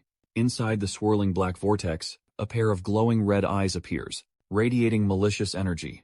As other awakened flee the scene, a massive draconic claw tears through the portal, followed by the emergence of a colossal war dragon, leaving Taehyung briefly wondering if this is some kind of joke. A status window reveals the beast's name and immense power, explaining that it lost consciousness after violating the terms of a mysterious contract. Sion checks her watch and is horrified to see that the creature ranks as a level 7 threat, and Eugene instantly recognizes its codename. Sion realizes its energy and form are identical to the first dragon the MC had previously defeated, and Nuri casually suggests naming it Red Dragon 2, shocking the woman standing right beside her. She confidently adds that her master will defeat it, again without so much as a scratch. Right before the massive creature steps directly on Taehyung, his companions scream out in sheer panic, but the dragon suddenly hears a mysterious voice, commenting that it's quite surprising. Something dead has appeared. The MC emerges, completely unharmed, and states that the creature doesn't seem undead at all, wondering if it was revived by some resurrection spell. Deciding to worry about the answers later, he snaps his fingers and prepares for battle. He leaps into the air while the dragon roars, landing a powerful punch on the creature's head, and shouting that he will cut it off once again. The beast glares furiously, but the MC orders it to lower its gaze, before delivering a devastating kick right to its head. Landing back on the ground, Taehyung faces the enormous monster defiantly, as it swings its massive tail directly at him. In an incredible feat of strength, the MC grabs the tail with both hands, and red energy pours from his arms. As he strains against the immense force, with overwhelming, raw strength, he lifts the enormous dragon, and hurls it clear across the battlefield, leaving it stunned. He coldly commands the creature to get back up, so he can continue the fight. Drawing his sword from his portal, he prepares for another epic clash, and leaps over the beast's head, lifting his dark blade for the ultimate, final strike. Far away, a streak of green lightning tears across the sky of a volcanic region, and someone remarks that what is happening is absolute madness. A mysterious group watches the unstable, chaotic landscape while one of them discusses the emergence of a level 7 enemy. The white-bearded man expresses deep concern, because such a threat it wasn't supposed to appear for another 3 years. A hooded man then barks for silence, and another grimly warns that the barrier in this area has dangerously weakened. Their leader's gaze falls upon a girl named Erin, asking if she can truly shoulder the daunting task. Erin's gaze fixes on the molten lava below, her expression clearly reflecting the question's heavy weight. But with a confident resolve, she admits it will be challenging, but she believes she'll see it through, only for the hooded man to sharply demand a firm, decisive answer, not a vague one. Instantly correcting herself, the red-haired girl declares, with unwavering determination, that she times will, times accomplish it. Failure is not an option. One of the members then affirms that, from this point onward, everything will follow Erin's command. The leader barks for everyone to take their positions, so their deadly plan can begin. He then turns to Erin, giving her the signal to start. She brings her hands together, and begins conjuring a massive sphere of crackling blue energy. At that very moment, the hooded man raises his hand, lending his aid, and helps propel the volatile spell forward. The rest of the group also channels their own energies, adding immense power to the combined attack. Smiling sinisterly, the leader whispers a chilling word to the team, annihilation, before lifting his hand toward the sky and pouring a torrent of dark energy into the spell. All their powers merge, forming a rapidly spinning, dark vortex that grows more unstable by the second. Erin looks upward in horrified shock, completely unable to comprehend the overwhelming, destructive force taking shape before her eyes. With glowing red eyes, the hooded man smiles, and chillingly declares that this marks the beginning of the apocalypse. As he speaks, the dark portal rotates even more violently, gathering enough raw energy to unleash catastrophe upon the world.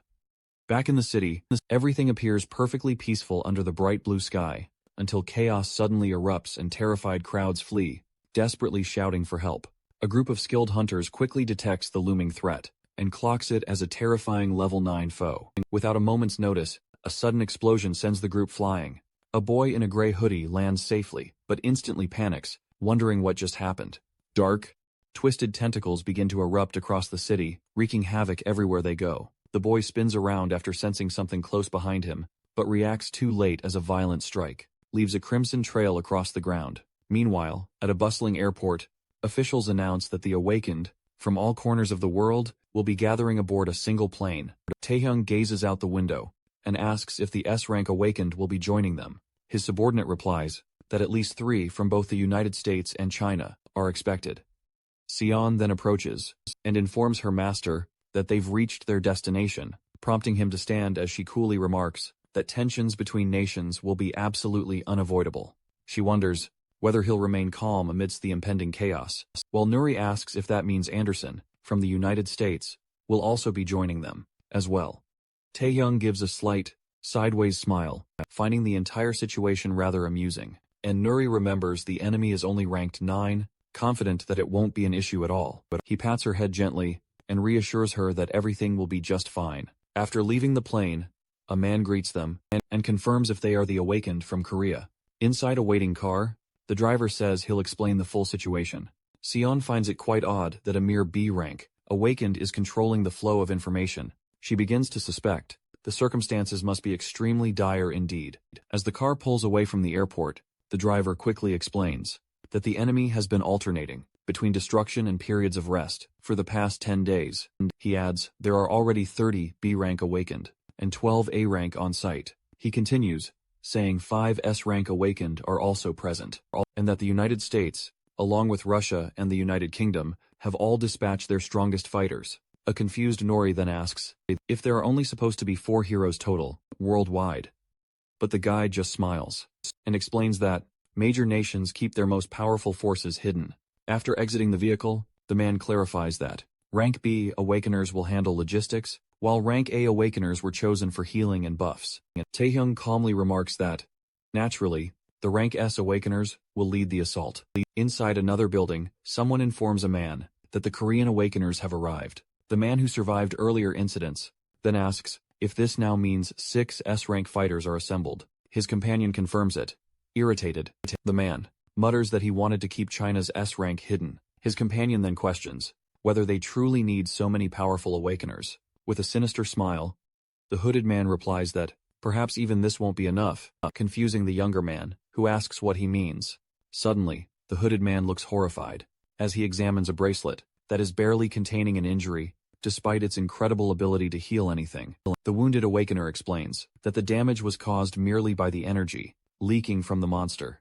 As the dark sphere is shown, he admits he didn't even fight the creature. Its mere presence was enough to inflict the wound. In the waiting room, Nori comments in surprise to her master, shocked to see that Jane, a Rank A Awakener from England, is also present. The blonde apprentice becomes excited, saying even the strongest of their summoning rivals have gathered. She then points toward a famous healer, known as a saint for his extraordinary powers. Suddenly, a boy in a black hoodie draws everyone's attention by standing alone, and he walks straight toward Taehyung, asking if he is the S-rank Awakener from Korea. The MC simply gives a sideways smile, amused by the boldness. A screen appears. The newcomer's name flashes across the screen. Lei Feng. It's revealed he's undergone multiple surgeries.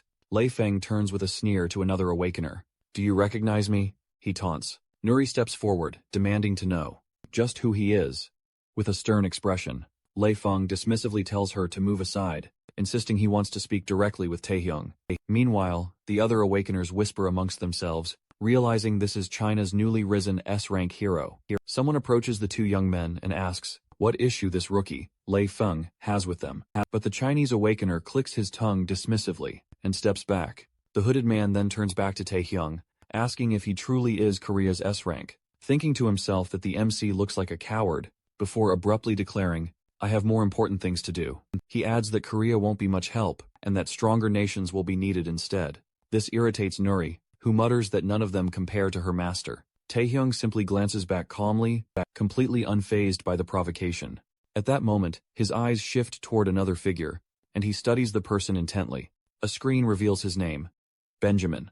Labeled as an S-rank sorcerer, though Nuri says he's widely known as a saint, a healer from Manchester. Taehyung appears confused, as another note reveals.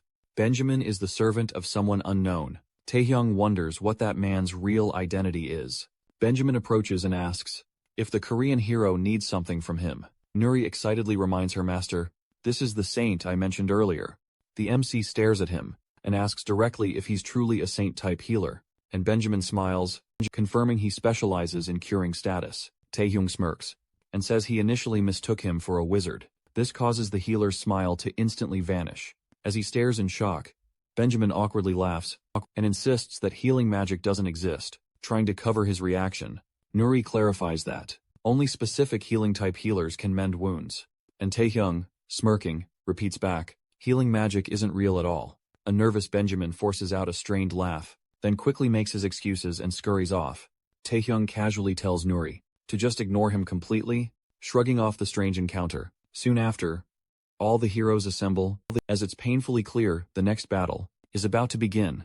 Every awakened hero present wears a firm, serious expression, mentally bracing for the inevitable. Taehyung, however, simply crosses his arms, oozing confidence, flashing a bold smile at the others. In that tense moment, Gulen steps forward, fully steeling himself for the fight, announcing he's about to go all out. From the end of the street, the assembled heroes survey the city, now utterly decimated by the enemy's presence. Nuri scans the ravaged area, remarking she can't spot Anderson anywhere, while Eugene theorizes the strategy is to deploy the weaker S ranks first, to exhaust the monster. She continues, explaining that Lei, Feng, and Gao Lin will back Anderson's final assault. Taehyung's assistant then comments, "China clearly expects this fight to be a cakewalk." The MC turns to Seon, asking why she finds the situation so perilous, and she explains that China has willingly forfeited the spoils of battle, proof of their utter desperation. Taehyung acknowledges the grim reality of the situation, and the high stakes involved, then orders his companions to retreat from the area. Nuri smiles, saying that as B ranks, they'd naturally stay in the rear, but Taehyung corrects her, ordering them to evacuate the battlefield entirely. With his eyes glowing, Taehyung admits this upcoming fight will be incredibly perilous. He felt the energy from Korea, but never imagined it would be this powerful and terrifying. Suddenly, hunters around them panic and scream as they grapple with the mind-bending phenomenon unfolding. Gao, his voice laced with dread, asks if its time's finally begun. Just as Taehyung rips open his arsenal portal and conjures a terrifying demonic sword, a blade that mercilessly drains its wielder's very life force. He fiercely warns the blade, asserting his absolute mastery over it, demanding its unquestioning obedience. Suddenly, a colossal, horrifying eye materializes in the sky above. It gazes down, its malevolent stare fixed upon the ruined city. The very wind itself, generated by the creature, blasts the awakened heroes backward.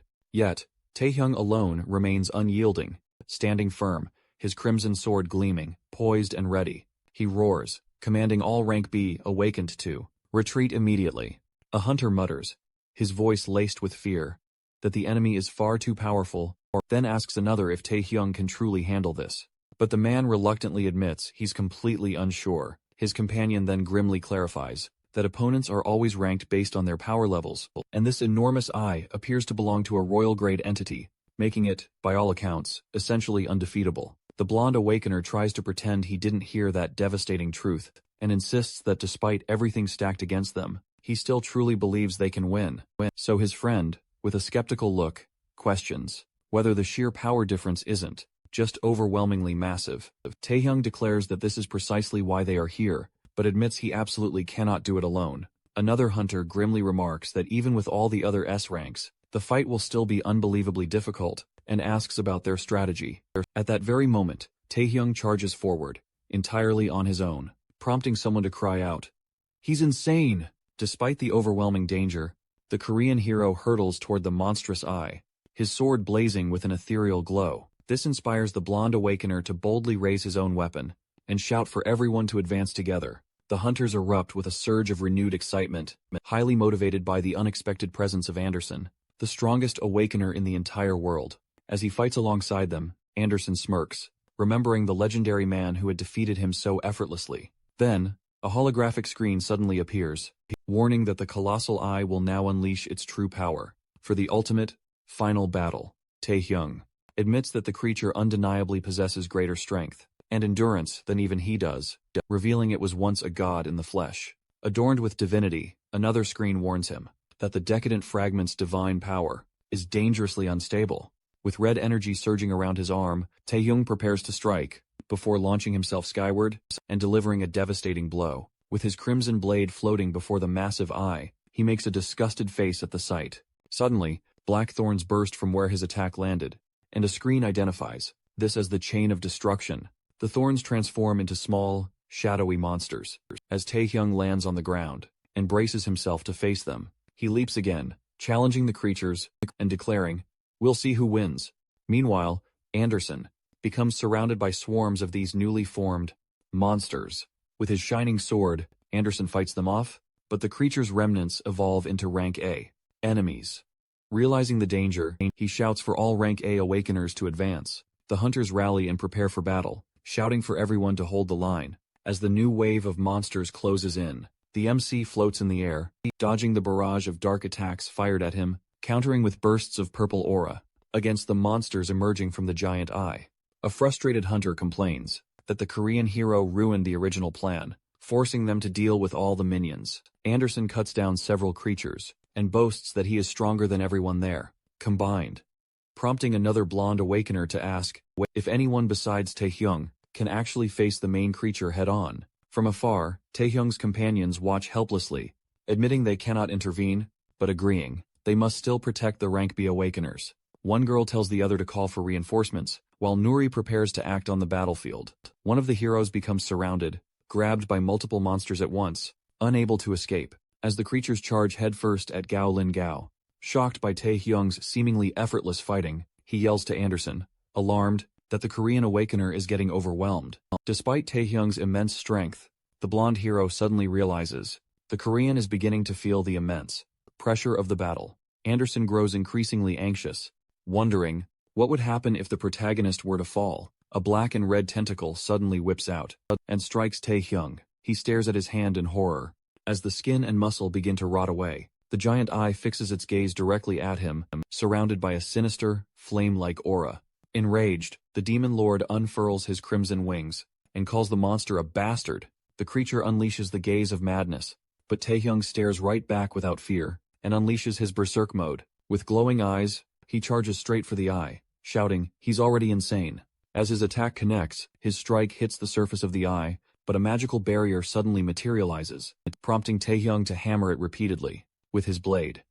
When the sword proves ineffective, he drops it and begins punching the barrier with his bare hands, blow after blow, refusing to stop. Though nothing seems to work at first, cracks, eventually, begin to spread across the barrier's surface. The force of his attacks generates a powerful gust of wind around him, shocking one hunter, who wonders if the Korean hero has completely lost his mind. Anderson notices the monsters have stopped, multiplying in response to the attacks on the eye, and when someone asks if they should assist, another says they can only fight the weaker creatures. As the girl slices through one beast, she worries the monsters might start multiplying again, and another warns that retreat would be nearly impossible if that happens.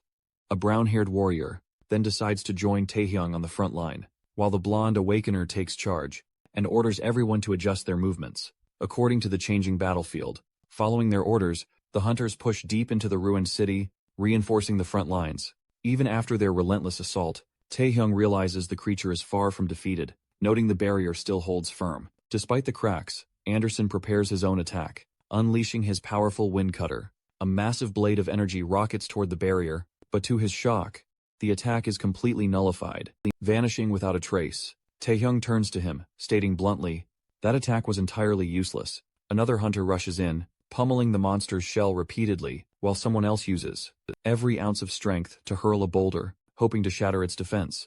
A different awakener summons piercing purple energy spikes, which erupt from the ground and slice through the monster's eyes. But red tentacles erupt once more, chasing after that hunter. Meanwhile, another awakener screams in frustration at the front line's chaotic behavior. A moment later, a hero collapses, clutching an injured arm that's rapidly disintegrating. He stares at it in utter disbelief. His companion tells him to stop whining, because they'll need to amputate it. But before they can act, another hunter shouts for everyone to dodge. The young man barely escapes as a red hand strikes, but his unfortunate comrade, Mulligan, is hit and instantly begins to disintegrate. Another awakener freezes in horror, staring wide-eyed at the gruesome scene, realizing they cannot win against this creature. Anderson approaches Taehyung, asking if there's truly no way to defeat it. The MC replies, that breaking the barrier would take 100 years, long enough for humanity to perish. Shocked, the blonde awakener asks if that means the monster cannot be stopped at all. Taehyung admits, honestly, that there's no way to stop it, but Anderson declares he will still do everything he can, and Taehyung agrees to advance beside him. Our MC reflects, surprisingly calmly, that this level of crisis is just another Tuesday in the demon realm. Meanwhile, the surrounding hunters cheer in massive relief, now that powerful reinforcements have finally arrived. Back with Xian, she quickly gathers the others, and prevents them from rushing ahead recklessly. Suddenly, dark, monstrous tentacles lash out, forcing our heroes to defend themselves as best they can, keeping their distance from the menacing threats. The colossal eye observes the chaos of the battlefield, manipulating its crimson tentacles that relentlessly attack. Taehyung grows visibly irritated when he spots one of these deadly tentacles, aiming directly for Nuri, who is bravely fighting minions, without noticing the imminent danger. Without a second thought, he instantly flies forward, moving at incredible speed, and shouts a desperate warning for her to dodge. She looks up, her eyes wide with shock. Just as the devastating attack is about to strike, she closes her eyes, bracing for the worst, but opens them to find her master, Taehyung, shielding her completely with his magnificent wings. He reminds her he warned the blonde to evade the attack. Exhausted but utterly protective, he reassures the frightened girl, admitting he could easily crush the deity, if only he could use his full magic here. Suddenly, a mysterious black star appears in the sky, glowing with an ominous power. Our MC senses a familiar, incredible energy returning to him. With bursting excitement, Taehyung spreads his wings wide, and announces that his true power has finally returned. His injured hand instantly begins to regenerate, glowing with a vibrant green. Nuri steps back in fear, asking, what kind of powerful energy is now surrounding him? He tells her she will understand very soon, as he touches her head and teleports her away mid-question. A powerful smile gracing his lips, he lifts his hand and declares with absolute certainty, his magic has completely restored itself.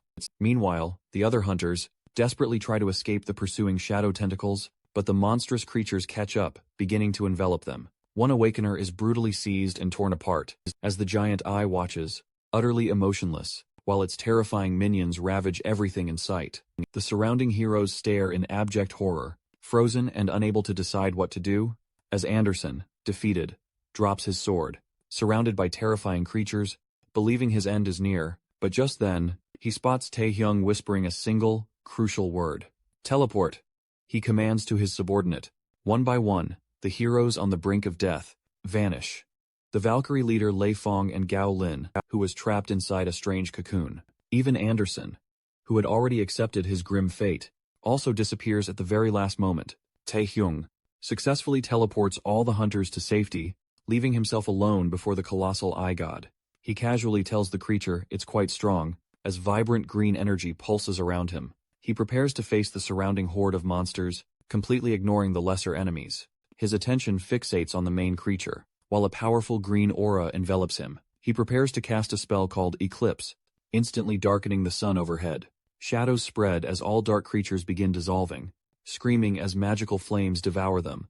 The giant eye roars, while Taehyung demands to know how a creature immune to his monodrain could possibly exist. With a cold stare, he declares its time has come, releasing more magic as the sky turns pitch black. The completed eclipse causes the monstrous eye to disintegrate, leaving behind a sphere of darkness, surrounded by a fiery crown. Suddenly, the scene shifts, and Taehyung finds himself in a frozen wasteland.